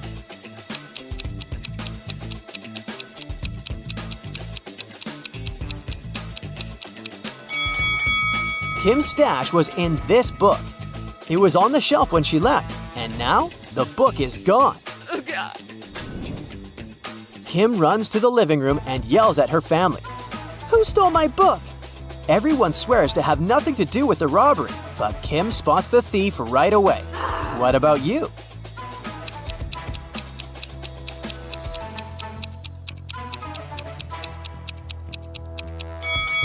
It's the brother.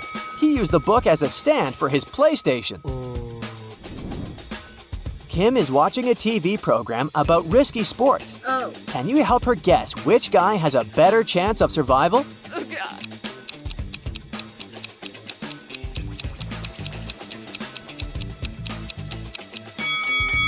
The one who's falling into the snow has a higher chance to survive. Hitting the water can be tough, and he still needs to get out of the ocean. Kim's dad wants to buy a boat. His agent arranges a meeting with 3 people. Each tells a brief story about their boats. Karen says, "My husband gave me this boat 5 years ago as a wedding gift. That's why it has my name. But now I want to sell it because we don't use it." Charles says, "I inherited this boat from my father. It works very well, but I don't need it because I'm moving abroad." And Liam says, "I built this boat on my own, but now I'm building a bigger one, so I'd like to sell it to get some cash." One of the sellers is lying. Can you spot who?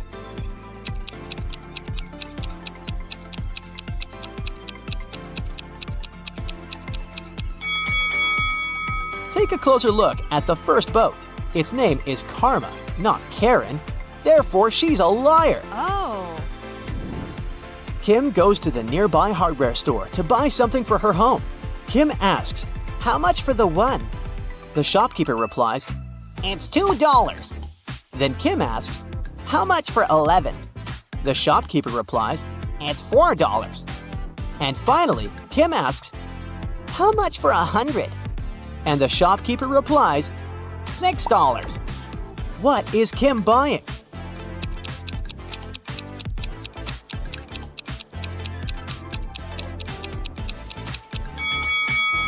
She's buying a house number. Each digit costs $2. Kim's cat, Fluffy, ran away. She's been looking for him in a forest all evening. Finally, she gets tired and heads home. But suddenly, she sees a witch's house on the way. Kim enters and faces the witch. Fluffy is sitting on her lap. The witch says, I'll release your cat if you crack my riddle. I have 2 besties who are identical twins. Emma was born in 2003 and Gemma in 2004. "How is it possible?"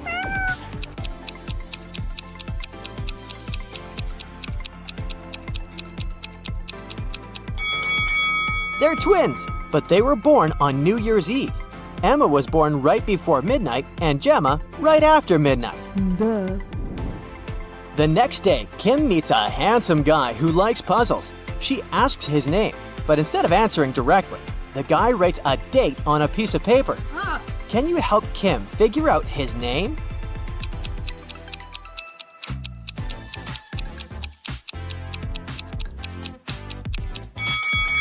Each number implies a particular letter of the alphabet. The guy's name is Theo. Theo invites Kim to an art exhibition. Take a look at these squares. Which one is bigger, yellow or green?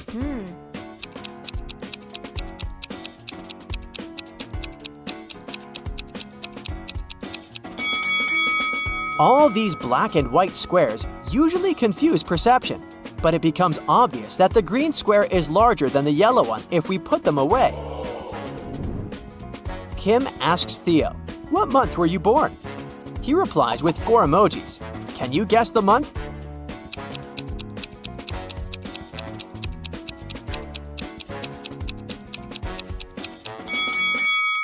Jack-o'-lantern stands for J. The next emoji implies U. Nut stands for N, and eggplant stands for E. Theo was born in June. Kim and Theo go for a walk in an abandoned village. They see a sign leading to a famous haunted castle. There are 4 possible routes, but only one of them will actually lead them to the castle. Can you figure out the correct way?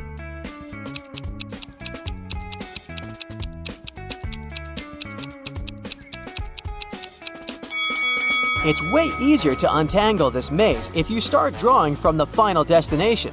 They should take Route B. Finally, Kim and Theo find the castle. They enter the property and see a fancy living room. There are 6 zombies hiding in the living room. Can you spot them?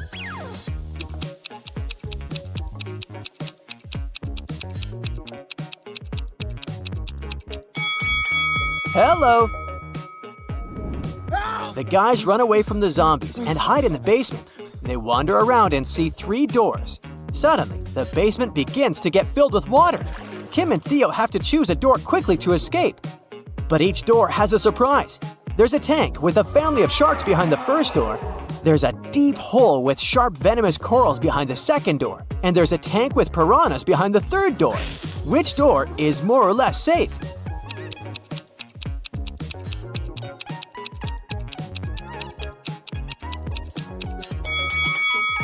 The second door. The basement is full of water, so they can swim